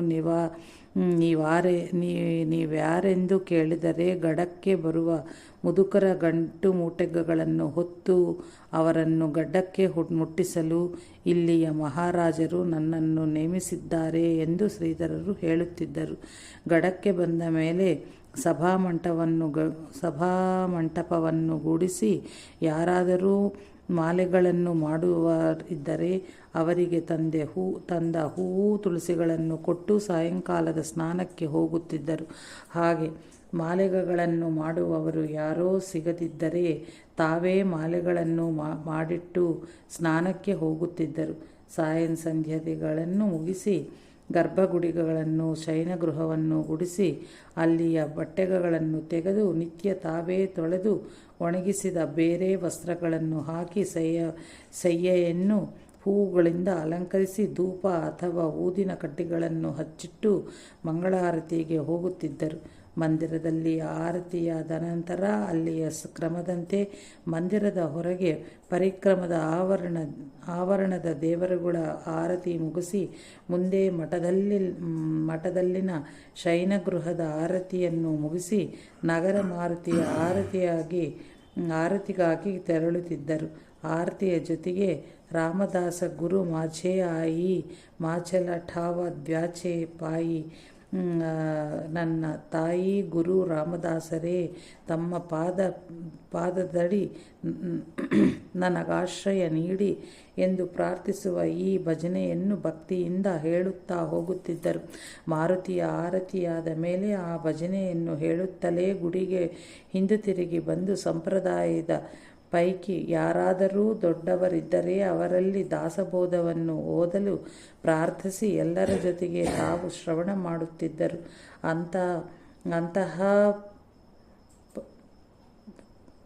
ಅಂತಹವರು ಯಾರಾದರೂ ಇಲ್ಲದಾದರೆ ತಾವೇ ಓದಲು ಕುಳಿತುಕೊಳ್ಳುತ್ತಿದ್ದರು. ದಾಸಬೋಧದ ಸತ್ಸಂಗ ಆರತಿ ಮುಗಿಸಿ ಅಡಿಗೆ ಮನೆಯ ಕಡೆಗೆ ಬಡಿಸುವ ಏನಾದರೂ ಕೆಲಸದಿದ್ದರೆ ಹೋಗುತ್ತಿದ್ದರು. ಇಲ್ಲವಾದರೆ ಆ ಪ್ರಶಾಂತ ಸಮಯದಲ್ಲಿ ಸಮರ್ಥರ ಸಮಾಧಿಯ ಮುಂದೆ ಸ್ವಲ್ಪ ಹೊತ್ತು ಧ್ಯಾನಕ್ಕೆ ಕುಳಿತು ಆನಂತರ ಜನರ ಕಾಲುಗಳಿಂದ ಮಾಸಿದ ದೇವರ ಮುಂದಿನ ಅಮೃತ ಶಿಲೆಯ ಎರಡೂ ಕಡೆಗಿನ ನೆಲವನ್ನು ಒದ್ದೆ ಬಟ್ಟೆಯಿಂದ ಒರೆಸಿ ಶಯನಾರತಿ ಮುಗಿಸಿದ ಮೇಲೆ ದ್ವಾರಗಳಿಗೆ ಬೀಗ ಹಾಕಿ ನೆಲಗಡೆಗಳ ಫಲಹಾರವನ್ನು ಮಾಡಿ ವಿಶ್ರಮಿಸುತ್ತಿದ್ದರು. ಯಾರಾದರೂ ಮುದುಕರು ನಡೆದುಕೊಂಡು ಬಂದಿದ್ದರೆ ಅವರ ಕಾಲುಗಳನ್ನು ಸೊಂಟವನ್ನು ಒತ್ತಿ 11 ಗಂಟೆಗೆ ವಿಶ್ರಮಿಸುತ್ತಿದ್ದರು. ಹಾಗಿರುವ ಜನರು ಯಾರೂ ಇರದಿರುವಾಗ ಅರ್ಧ ಮುಕ್ಕಾಲು ಗಂಟೆ ಧ್ಯಾನ ಮಾಡಿ ವಿಶ್ರಮಿಸುತ್ತಿದ್ದರು. ಇದು ಶ್ರೀಧರರ ಪ್ರತಿನಿತ್ಯ ದಿನಚರಿಯ ಸಂಕ್ಷಿಪ್ತ ವಿವರಣೆಯಾಗಿರುವುದು. ಯಥೇಹ ಜಾಗೃತ ರಾಮದಾಸ ವಿಲಸೆ ಜೋಯಾ ಜನ ಉದ್ಧರಿಹಿ, ಜನರನ್ನು ಉದ್ಧರಿಸೋಲೊಸಗೆ ಇಲ್ಲಿ ಸಜ್ಜನಗಡ್ಡದಲ್ಲಿ ಶ್ರೀ ಸಮರ್ಥರ ರಾಮದಾಸರು ಜಾಗೃತರಾಗಿ ವಿರಾಜಮಾನರಾಗಿದ್ದಾರೆ ಎಂಬುದಾಗಿ ವಿಖ್ಯಾತವಾಗಿರುವ ಶ್ರೀ ಸಜ್ಜನಗಡ್ಡಕ್ಕೆ ಪರಮಾರ್ಥ ಪಂಥವನ್ನು ಸ್ವೀಕರಿಸಿ ಸಮರ್ಥ ಕೃಪೆಯ ಸಂಪಾದನೆಗೋಸ್ಕರವಾಗಿ ಶ್ರೀಧರರು ಬಂದಿದ್ದಾರೆ. 300 ವರ್ಷಗಳಿಂದ ನಡೆದ ಬಂದದ ಅವ್ಯಾಪಹ ಉಪಾಸನೆಯ ಪರಂಪರಾಗತ ಮಾಲಿಕೆ ಅನುಭವವೂ ಇಲ್ಲಿ ಕರ್ಮ ಭಕ್ತಿ ಜ್ಞಾನಗಳ ಉಪಾಸಕರ ರೂಪದಿಂದ ಕಂಡು ಬರುವುದು. ಈ ಪವಿತ್ರ ಪಾವನ ಕ್ಷೇತ್ರದಲ್ಲಿ ಅನೇಕ ಮುಮುಕ್ಷುಗಳು ಪ್ರಯತ್ನ ಮಾಡಿದರು. ಅನೇಕರು ಶಾಂತಿ ಸಮಾಧಾನವನ್ನು ಹೊಂದಿದರು. ಕೆಲವರು ಸಿದ್ಧಪುರುಷರಾಗಿ ಮುಕ್ತರಾದರು. ಹಾಗೆ ಈ ಸಜ್ಜನಗಡದ ಮಹಿಮೆಯೂ ಇರುವುದು. ಸಜ್ಜನಗಿರಿಯ ಎಲ್ಲೆಡೆಯಲ್ಲೂ ಸಮರ್ಥರ ವಾಸ್ತವ್ಯವಿರುವುದೆಂಬ ಶ್ರದ್ಧೆ ಇತ್ತು. ಎಲ್ಲಿಯೇ ಗುಡಿಸುವುದಾದರೂ ಸಮರ್ಥರು ಇಲ್ಲಿ ಓಡಾಡುವರು. ಕಲ್ಲು ಕೊರಗಗಳಿರಬಾರದು, ಸ್ವಚ್ಛವಾಗಿ ಇರಬೇಕು ಎಂದು ಭಾವಿಸಿ ಗುಡಿಸುತ್ತಿದ್ದರು. ನಮ್ಮ ಗುರುಗಳು ನೀರು ಕುಡಿಯುವರು. ನೀರಿನಲ್ಲಿ ಹಾಚಿ ಬರಬಾರದು. ತಂಬಿಗೆ ಮತ್ತು ಲೋಟವು ಸ್ವಚ್ಛವಾಗಿರಬೇಕು ಎಂಬ ಭಾವನೆಯಿಂದ ಬಟ್ಟೆಯ 2 ಮಡಿಕೆ ಮಾಡಿ ನೀರನ್ನು ಸೋಸಿ ಸ್ವಚ್ಛವಾದ ತಂಬಿಗೆಯಲ್ಲಿ ಇಡುತ್ತಿದ್ದರು. ಈ ವಸ್ತ್ರಗಳಿಂದ ಗುರುಗಳು ಮೈ ಒರೆಸಿಕೊಳ್ಳುವರು. ಇದು ಕೊಳಕಾಗಿರಬಾರದು ಎಂದುಕೊಂಡು ಎಲ್ಲ ಬಟ್ಟೆಗಳನ್ನು ತಿಕ್ಕಿ ತಿಕ್ಕಿ ಒಗೆದು ಒಣಗಿಸಿ ಚೆನ್ನಾಗಿ ಗಳಿಗೆ ಮಾಡಿ ಇಡುತ್ತಿದ್ದರು.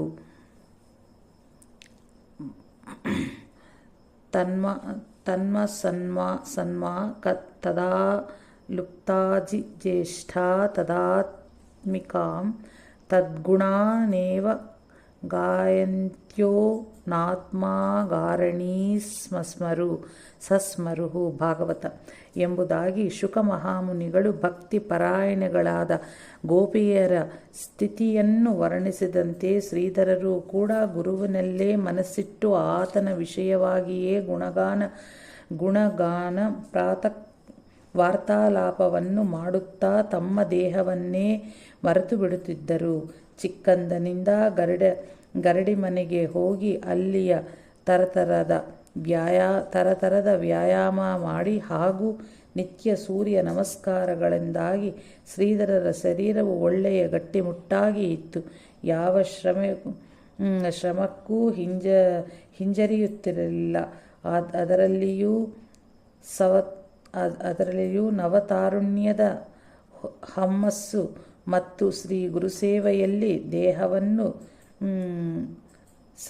ಸವೆಯಿಸುವ ದೊಡ್ಡ ಇಚ್ಛೆ, ಶ್ರೀ ಸಮರ್ಥರನ್ನು ಸೇವೆಯಿಂದ ಮೆಚ್ಚಿಸುವ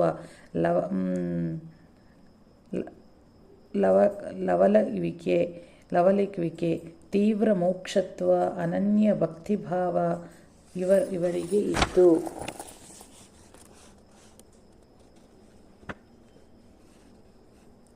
ಶರೀರಪೋಷಣಾರ್ಥಿ ಸನ್ ಯಾ ಆತ್ಮಾನಂ ದಿದೃಕ್ಷತಿ ಗ್ರಾಹಂ ಧಾರುದಿಯಾ ಧೃತ್ವಾ ನದೀಂ ತತೃಂ ಸ ಇಚ್ಛತಿ. ಶರೀರವನ್ನು ಪೋಷಣೆಗೈಯುತ್ತಾ ಆತ್ಮ ಸಾಕ್ಷಾತ್ಕಾರವನ್ನು ಬಯಸುವುದೆಂದರೆ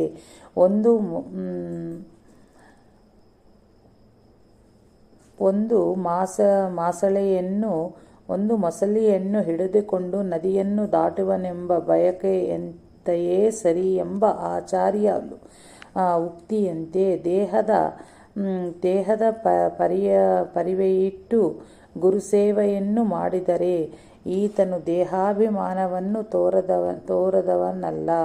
ನನಗಿಂತಲೂ ತತ್ವನಿಷ್ಠಗಿಂತಲೂ ಈತನಿಗೆ ದೇಹದ ಎಣಿಕೆಯೇ ಹೆಚ್ಚೆಂದು ಶ್ರೀ ಸಮರ್ಥ ಗುರುಗಳ ಕೃಪೆಯಾಗದೆ ಹೋದರೆ ಎಂಬ ಪ್ರಶ್ನೆಯೂ ಶ್ರೀಧರರ ಮನದಲ್ಲಿ ಆಗಾಗ ಉಂಟಾಗಿ ದೇಹದ ಗೊಡವೆಯೇ ಬೇಡವೆಂಬ ಒಂದು ಬಲವಾದ ಪ್ರವೃತ್ತಿ ಬೆಳೆದಿತ್ತು. ಶ್ರೀ ಸಜ್ಜನಘಟ್ಟದ ಹವೆ ಮತ್ತು ನೀರೂ ಸಹ ಮಹಾದಂಡಿ ಮೇಲಾಗಿ ಎತ್ತರ ಸ್ಥಳವಾದ್ದರಿಂದ ಗಾಳಿಯೂ ಬಹಳ. ಇದು ಸಮುದ್ರ ಮಟ್ಟದಿಂದ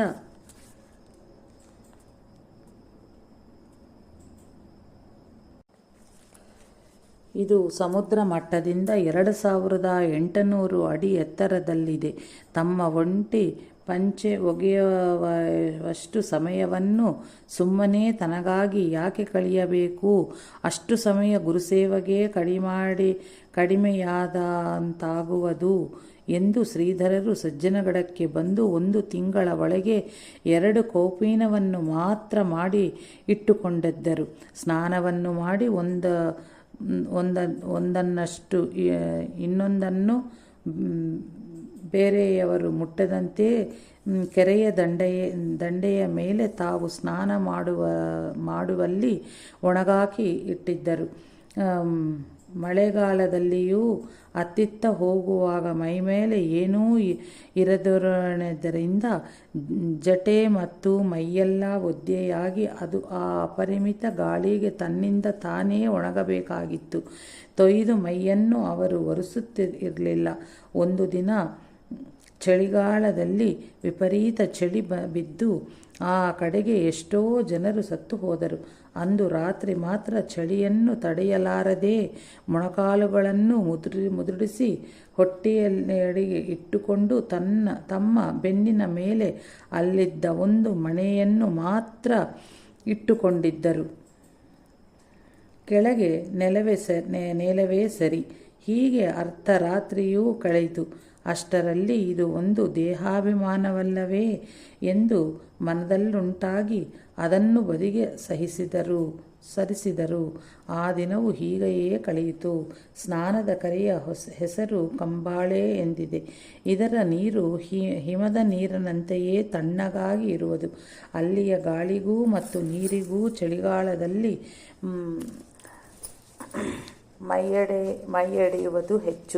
ಮೈ ಒಡೆಯುವುದು ಹೆಚ್ಚು. ಶ್ರೀಧರರ ಮೈಯಲ್ಲಿ ಮೇಲೆ ಒಂದು ಕೌಪೀನ ಹೊರತು ಏನೂ ಇರುತ್ತಿರಲಿಲ್ಲವೆಂದ ಮೇಲೆ ಕೇಳಬೇಕೇ. ಬೆಳಗಿನ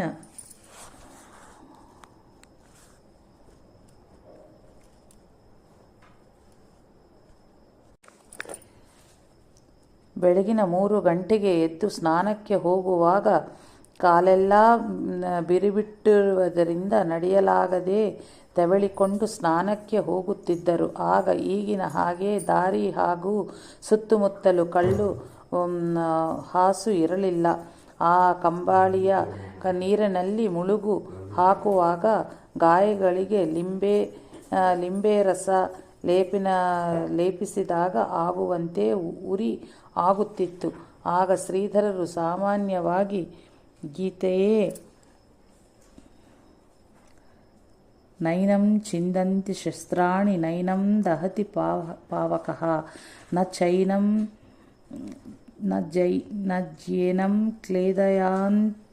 ಕ್ಲೇದಯಾಂತ್ಯಾಪೋ ನ ಶೋಯತಿ ಮಾರುತಃ. ಭಗವದ್ಗೀತೆಯಲ್ಲಿ ಶ್ಲೋಕ. ಈ ಆತ್ಮನನ್ನು ಖಡ್ಗಾದಿ ಶಸ್ತ್ರಗಳು ಛೇದಿಸಲಾರವು. ಅಗ್ನಿಯೂ ಸುಡಲಾರದು, ನೀರು ಇದನ್ನು ನೆನೆಸಲಾರದು ಮತ್ತು ವಾಯು ಒಣಗಿಸಲಾರದು. ಈ ಆತ್ಮನು ಯಾವುದರಿಂದಲೂ ಕತ್ತರಿಸುವುದಕ್ಕೆ ತುಂಡರಿಸಲಿಕ್ಕೆ ಆಗದವನು, ಸುಡಲು ಆಗದವನು, ಒದ್ದೆಯಾಗದವನು ಮತ್ತು ಒಣಗದವನೂ ಆಗಿರುವನು. ಹೀಗೆ ಇರುವುದರಿಂದ ಇವನು ನಿತ್ಯವೂ ಸರ್ವವ್ಯಾಪಕನೂ ಸ್ಥಿರನೂ ಅಚಲನೂ ಸನಾತನೂ ಆಗಿರುತ್ತಾನೆ.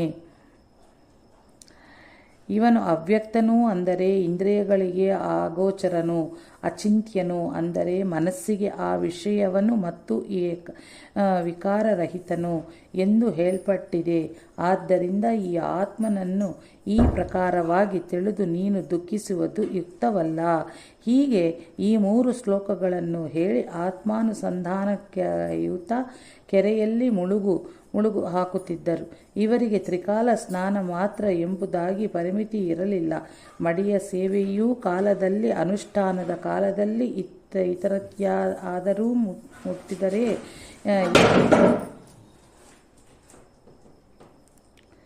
ಇತರರು ಯಾರಾದರೂ ಮುಟ್ಟಿದರೆ, ಮೈಲಿಗೆಯವರು ಸ್ಪರ್ಶವಾದರೆ, ಹೋಗುವಾಗ ಬರುವಾಗ ಬಟ್ಟೆಯ ನೂಲು ಉಳುಗು ಮುಂತಾದ ಏನಾದರೂ ಕಾಲಡಿಗಿದ್ದರೆ ತಾಗಿದರೆ ಶ್ರೀಧರರು ಸ್ನಾನವನ್ನು ಮಾಡುತ್ತಿದ್ದರು. ಹೀಗೆ ಈ ಸ್ನಾನಗಳು ಒಮ್ಮೊಮ್ಮೆ ಅದೆಷ್ಟು ಆಗುತ್ತಿದ್ದವು. ಅಡಿಗೆಯೇ ಕೆಲಸ ಶ್ರೀಧರರ ಕಡೆಗೆ ಬಂದಾಗ ಎಲ್ಲ ಕೆಲಸ ಮುಗಿಸಿ ಸ್ನಾನ ಮಾಡಿ ದೇವರ ವಸ್ತ್ರಗಳನ್ನು ಒಗೆದು ಒಣಗಾಕುವ ಕಾಲಕ್ಕೆ ಮಧ್ಯಾಹ್ನ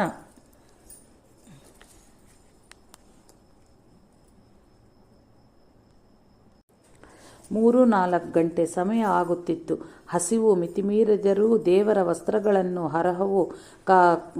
ಹರವುವ ಕಾಲಕ್ಕೆ ತಮ್ಮ ಮೈಗೆ ಎಲ್ಲಿಯಾದರೂ ಒಂದು ವಸ್ತ್ರದ ಅಂಚು ತಾಕಿದರೆ ಸಾಕು, ಪುನಃ ಅದನ್ನು ನೀರಿನಲ್ಲಿ ಮುಳುಗಿಸಿ ಹಿಂಡಿ ಆಮೇಲೆ ಒಣಗಾಕುತ್ತಿದ್ದರು. ಹೀಗೆ ಒಮ್ಮೊಮ್ಮೆ 2-3 ಸಾರಿಯಾದರೂ ಆಗುತ್ತಿತ್ತು. ಇದೊಂದು ತನ್ನ ಸತ್ವ ಪರೀಕ್ಷೆಯೆಂದು ತಿಳಿದು ಶ್ರೀಧರರು ಹಸಿವೆಯನ್ನು ತಡೆದು ತಿರುಗಿ ಕೆರೆಗೆ ಹೋಗಿ ಹಿಂಡಿ ತಂದು ಒಣಗಾಕುತ್ತಿದ್ದರು.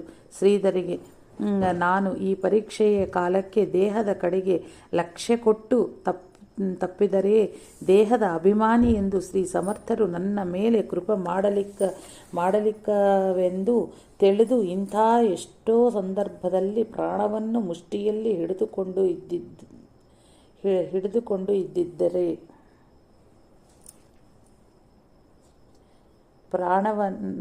ಮುಷ್ಟಿಯಲ್ಲಿ ಹಿಡಿದುಕೊಂಡು ಇದ್ದಿತ್ತು. ಮಧ್ಯದಲ್ಲಿ ಅಡಿಗೆಯವನಿಗೆ ತನ್ನ ಊರಿನಿಂದ ಪತ್ರ ಬಂದು ಒಮ್ಮೆಲೆ ಅವನಿಗೆ ಊರಿಗೆ ಹೋಗಬೇಕಾಗಿ ಬಂದು ಅವನು ಹೊರಟು ಹೋದನು. ಈಗೇನು ಮಾಡುವುದೆಂಬ ವಿಚಾರವು ವ್ಯವಸ್ಥಾಪಕ ಮಂತ್ರಿಯವರಿಗೆ ಬಂದು ಶ್ರೀಧರರ ಮುಂದೆ ಈ ವಿಷಯವನ್ನು ಪ್ರಸ್ತಾವಿಸಿದರು. ಆಗ ಶ್ರೀಧರರು ಅಡಿಗೆಯನ್ನು ನಾನೇ ಮಾಡುತ್ತೇನೆ, ಆ ಬಗ್ಗೆ ನೀವು ಚಿಂತಿಸಬೇಡಿರಿ ಎಂದು ಒಮ್ಮೆಲೇ ಉತ್ತರಿಸಿದರು. ಇದೊಂದು ದೊಡ್ಡ ಸೇವೆಯೂ ತನಗೆ ಸಿಕ್ಕಿದೆಂದು ಬಹಳ ಭಕ್ತಿಯಿಂದ ಈ ಸೇವೆಯನ್ನು ಒಪ್ಪಿಕೊಂಡರು. ಅಡಿಗೆ ಮನೆ ಗುಡಿಸಿ ಒರೆಸಿ ಸಾರಿಸಿ ಮಾಡುವುದು ಮತ್ತು ಗಡದಲ್ಲಿ ಇರುವವಲ್ಲದೆ ಬಂದು ಹೋಗುವ 80-100 ಜನರ ಅಡಿಗೆ ಮಾಡುವುದು ದಿನನಿತ್ಯದ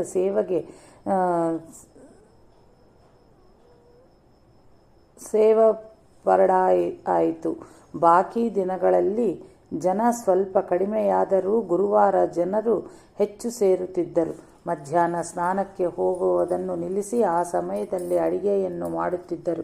ಮೊದಲಿನ ಗಂಧ ನೀರುಗಳ ಸೇವೆಯನ್ನು ಮಾಡಿ ಅನ್ನಕ್ಕೆ ನೀರಿಟ್ಟು ಬೇಳೆಯನ್ನು ಬೇಯಲು ಹಾಕಿ ಮಡಿಯ ಸ್ಥಳದಲ್ಲಿ ಇದ್ದ ಹೂವುಗಳನ್ನು ತರಲು ಹೋಗುತ್ತಿದ್ದರು.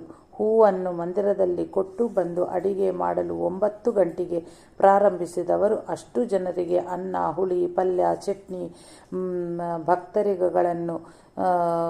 ಭಕ್ತಗರಿಗೆ ಜೋಳದ ರೊಟ್ಟಿಗಳನ್ನು ಮಾಡಿ ನೈವೇದ್ಯದ ಎಡೆಗಳನ್ನು ಬಡಿಸಿ ನೈವೇದ್ಯದ ಅನಂತರ ಬಂದ ಜನರ ಊಟಕ್ಕೆ ಎಲೆಗಳನ್ನು ಹಾಕಿ ಬಡಿಸಿ ಪಾತ್ರೆಗಳನ್ನು ಹೊರಗೆ ಹಾಕಿ ಅಡಿಗೆ ಮನೆ ಸಾರಿಸುತ್ತಿದ್ದರು.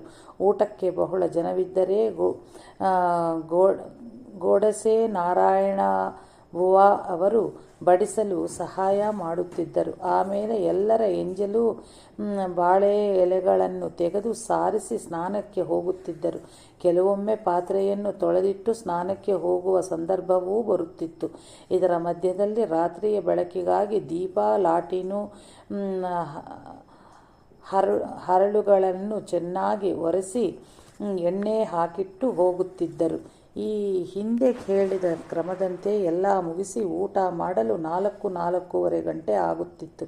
ಈಗ ಹೂವು, ತುಳಸಿ ತರಲು ಕೆಳಗೆ ಹೋಗಲು ಸಾಧ್ಯವಾಗಿದ್ದರಿಂದ ಅಲ್ಲಿಯ ಹೂವುಗಳನ್ನೇ ಕೊಯ್ದು ಕೊಡುತ್ತಿದ್ದರು. ಅಡಿಗೆ ಸೇವೆಯು 1.5-2 ತಿಂಗಳು ನಡೆಯಿತು. ಆಮೇಲೆ ಲಕ್ಷ್ಮೀಬಾಯಿ ಎಂಬವರು ಅಡಿಗೆ ಹಾಕಿ ಬಂದು ಸೇರಿಕೊಂಡರು. ಅಡಿಗೆ ಸೇವೆ ತಪ್ಪಿದ ಮೇಲೆ ಮೊದಲಿನಂತೆ ಕಾರ್ಯಕ್ರಮಕ್ಕೆ ಪ್ರಾರಂಭವಾಯಿತು. ಹೀಗೆ ಶ್ರೀಧರರಿಂದ 1.5 ವರ್ಷ ಕಾಲ ಅವಿಚ್ಛಿನ್ನವಾಗಿ ತಪಸ್ಸು ಮತ್ತು ಸೇವೆಯು ನಡೆದಿತ್ತು. ಅಹಂ ವೈಶ್ಯಾನರೋ ಭೂತ್ವಾ ಪ್ರಾಣಿನಾಂ ದೇಹಮಾತ್ರಿತಃ ಭಗವದ್ಗೀತಾ ಅಧ್ಯಾಯದಲ್ಲಿ ಇರುವ ಶ್ಲೋಕ ಎಂಬಂತೆ ಊಟಕ್ಕೆ ಬರುವ ಪ್ರತಿಯೊಬ್ಬರಲ್ಲಿಯೂ ಪರಮಾತ್ಮನೇ ಇದ್ದು ಆ ಪರಮಾತ್ಮನ ನೈವೇದ್ಯಕ್ಕಾಗಿಯೇ ನಾನು ಈ ಅಡಿಗೆ ಮಾಡುತ್ತಿರುವುದು ಎಂಬ ಭಾವನೆಯಿಂದ ಶ್ರೀಧರರು ಅಡಿಗೆ ಮಾಡುತ್ತಿದ್ದರು. ಹೀಗೆ ಮಾಡುತ್ತಿರುವವಗಳು ಮನದಲ್ಲಿ ಧ್ಯಾನ, ಬಾಯೊಳಗೆ ಅಖಂಡ ನಾಮಸ್ಮರಣೆಯಾಗುತ್ತಿತ್ತು. ನಾಮಸ್ಮರಣೆಯಿಂದ ಅನ್ನವು ರುಚಿಕರವಾಗು ಚಿತ್ತಶುದ್ಧಿಯನ್ನುಂಟು ಮಾಡುವುದು ಎಂಬುದಾಗಿ ಶ್ರೀಧರರ ಭಾವನೆ ಇದ್ದು ಸ್ವಾನುಭವದಿಂದ ಮನಗಂಡಿದ್ದರು. ನಿಜವಾಗಿಯೂ ಶ್ರೀಧರರ ಅಡಿಗೆಯು ಬಹಳ ರುಚಿಕರವಾಗಿರುತ್ತಿತ್ತು. ಶ್ರೀಧರರು ತಯಾರಿಸಿದ ಹುಳಿಯಂತೂ ಹೆಸರುವಾಸಿಯಾಗಿತ್ತು. ಭಕ್ತ ಭಾವದಿಂದಲೂ ನಾಮಸ್ಮರಣೆಯಿಂದಲೂ ಮಾಡಿದ ಶ್ರೀಧರರ ಕೈ ಅಡಿಗೆಯ ಅಪೂರ್ವ ರುಚಿಯನ್ನು ಉಂಡವರೆಲ್ಲರೂ ಮನ ತುಂಬಿ ಹೊಗಳುತ್ತಿದ್ದರು. ಮನೆಯಲ್ಲಿ ಉಣ್ಣುವ ಆಹಾರಕ್ಕಿಂತ ಇಲ್ಲಿ ಹೆಚ್ಚು ಆಹಾರ ಸೇರುವುದೆಂದು ಜನರು ಹೇಳುತ್ತಿದ್ದರು. ಶ್ರೀ ಆಬಾ ಸಾಹೇಬ್ ಮಠಾಧಿಪತರು ಒಂದು ದಿವಸ ಹರಿಕೀರ್ತನೆ ಮಾಡುತ್ತಾ ತುಂಬಿದ ಸಭೆಯಲ್ಲಿ ಭಕ್ತಿಯ ನಿರೂಪಣೆಯನ್ನು ಮಾಡುವ ಸಂದರ್ಭದಲ್ಲಿ ಶ್ರೀಧರರ ಅಡಿಗೆಯ ಅರ್ಧಂಬರ್ಧ ಬೆಂದ ಹಸಿ ರೊಟ್ಟಿಯಾದರೂ ಬಹಳ ರುಚಿಯಾಗಿದ್ದಿತು, ಪಚನವಾಗುತ್ತದೆ ಮತ್ತು ಅವರ ಸ್ವಯಂ ಪಾಕದಲ್ಲಿ ಭಗವನ್ನಾಮ ಸ್ಮರಣೆಯು ರುಚಿಯು ಸವಿಯಲು ಸಿಗುತ್ತದೆ ಎಂದು ಹೇಳಿದರು. ಇಷ್ಟಾದರೂ ಅಖಂಡ ನಿರಪೇಕ್ಷ ಸೇವೆಯ ಅಹಂಕಾರ ಅಭಿಮಾನವು ಎಂದೆಂದಿಗೂ ಶ್ರೀಧರರ ಬಳಿಗೆ ಸುಳಿದಿರಲಿಲ್ಲ. ಎಲ್ಲರೆಲ್ಲಿಯೂ ಬಹಳ ನಯನ ವಿನಯದಿಂದ ವರ್ತಿಸುತ್ತಿದ್ದರು. ಯಾರು ಯಾವ ಸೇವೆಯನ್ನು ಹೇಳಿದರೂ ಅದನ್ನು ಸಂತೋಷದಿಂದ ಮಾಡುತ್ತಿದ್ದರು. ಜನರು ಎಷ್ಟು ಹೇಳಿದರೂ ಕೇಳದೆ ಅಲ್ಲಿ ಇಲ್ಲಿ ದಾರಿ ಮೇಲೆ ಎಲೆ ಅಡಿಕೆ ಉಗಳಿ ಹೊಲಸು ಮಾಡುತ್ತಿದ್ದರು. ಸಮರ್ಥರ ಸ್ಥಾನ ಶುದ್ಧ ಹಾಗೂ ಪವಿತ್ರವಾಗಿರಬೇಕು ಎಂಬ ದೃಷ್ಟಿಯಿಂದ ಅವುಗಳನ್ನೆಲ್ಲ ತೆಗೆದು ಸ್ವಚ್ಛ ಮಾಡಿ ಗೋಮಯ ಹಾಕಿ ಸಾರಿಸುತ್ತಿದ್ದರು.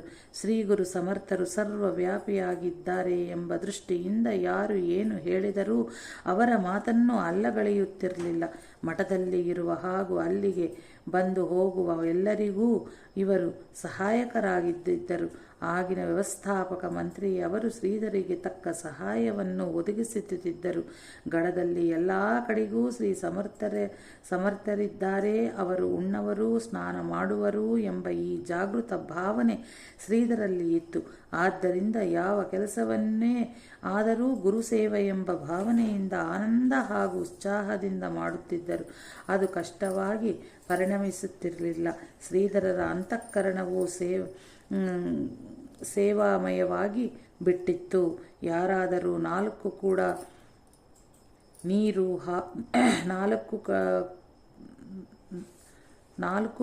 ನೀರು ಹಾಕು, ನನ್ನಿಂದ ಸಾಗುವುದಿಲ್ಲ ಎಂದು ಹೇಳಿದೊಡನೆ ಶ್ರೀಧರರು ಕೂಡ ತೆಗೆದುಕೊಂಡು ಹೊರಟರೆಂದರೆ ನಿಶ್ಚಯ. ಮೇಲಾಗಿ ಹಸನ್ಮುಖದಿಂದ ಉತ್ಸಾಹ ಪ್ರೇಮದಿಂದಲೇ ಮಾಡುತ್ತಿದ್ದರು. ಹೂವಿನ ಗಿಡಗಳಿಗೆ ನೀರು ಹಾಕುವುದರಲ್ಲಿಯೂ ಶ್ರಮೆ ಅಥವಾ ಕೀಳು ಭಾವನೆ ಇವರಿಗೆ ಎಂದೂ ಬರುತ್ತಾ ಇರಲಿಲ್ಲ.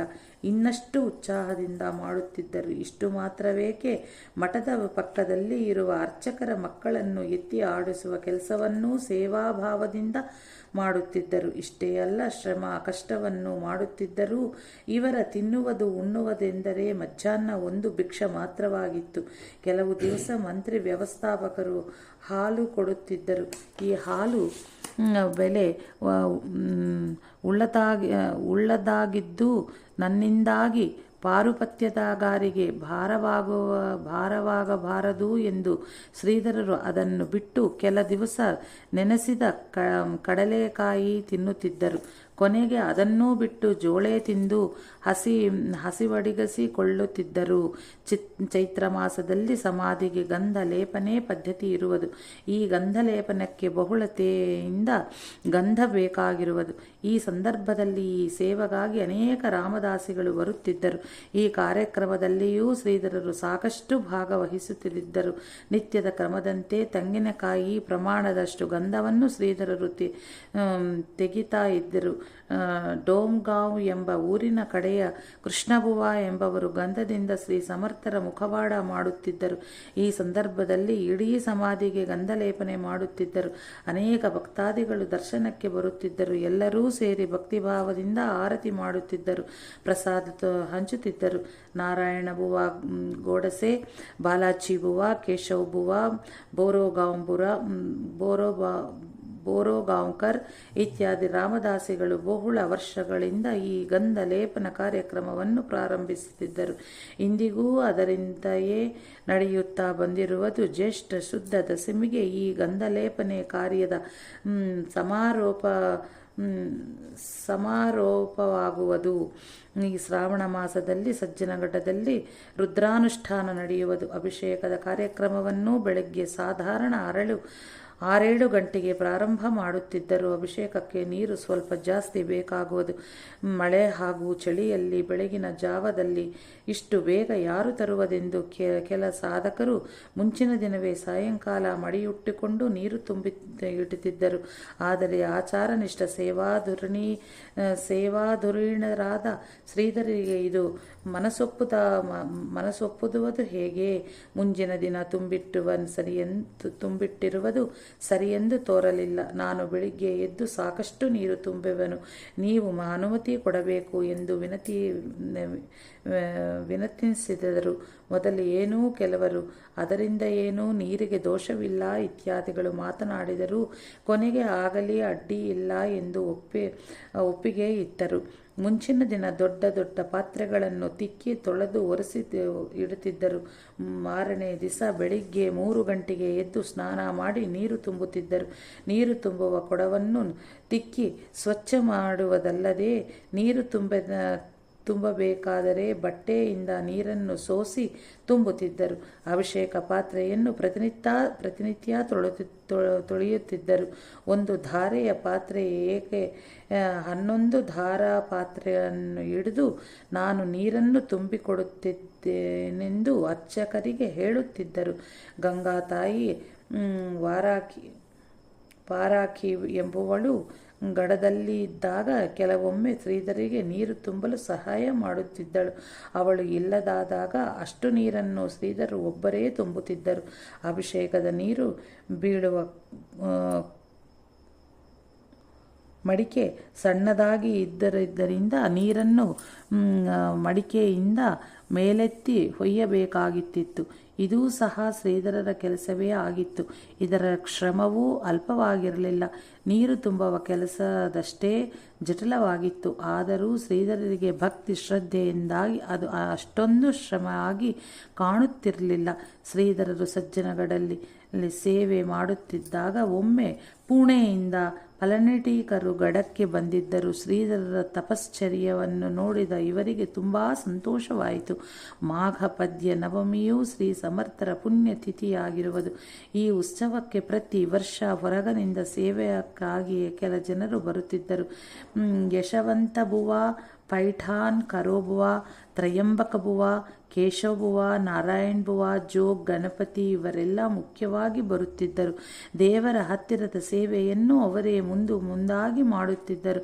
ಆದರೂ ಮನಪೂರ್ವಕವಾಗಿ ಸೇವೆ ಮಾಡುವ ಶ್ರೀಧರರಿಗೇನು ಸೇವೆಯೂ ಬರಗಾಲವೇ.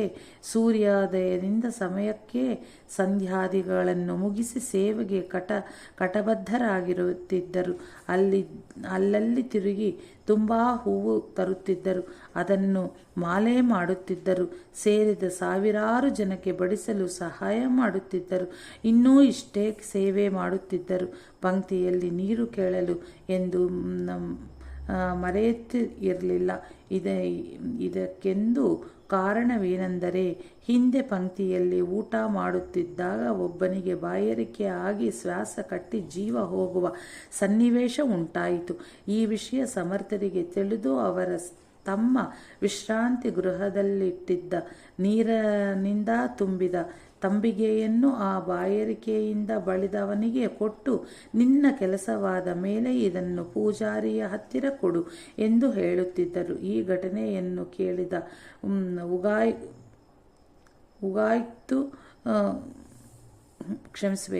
ಈ ಘಟನೆಯನ್ನು ಕೇಳಿದ ಲಗಾಯಿತು ಶ್ರೀಧರರು ಪಂಕ್ತಿಯಲ್ಲಿ ನೀರು ಕೇಳುವುದನ್ನು ಎಂದಿಗೂ ತಪ್ಪಿಸುತ್ತಿರಲಿಲ್ಲ. ನಮಃ ಶಾಂತಾಯ ದಿವ್ಯಾಯ ಸತ್ಯಧರ್ಮ ಸ್ವರೂಪಿಣೆ ಸ್ವಾನಾನಂದಾಮೃತ ತೃಪ್ತಾಯ ಶ್ರೀಧರಾಯ ನಮೋ ನಮಃ. ಸದ್ಗುರು ಭಗವಾನ್ ಶ್ರೀ ಶ್ರೀಧರಾರ್ಪಣಮಸ್ತು.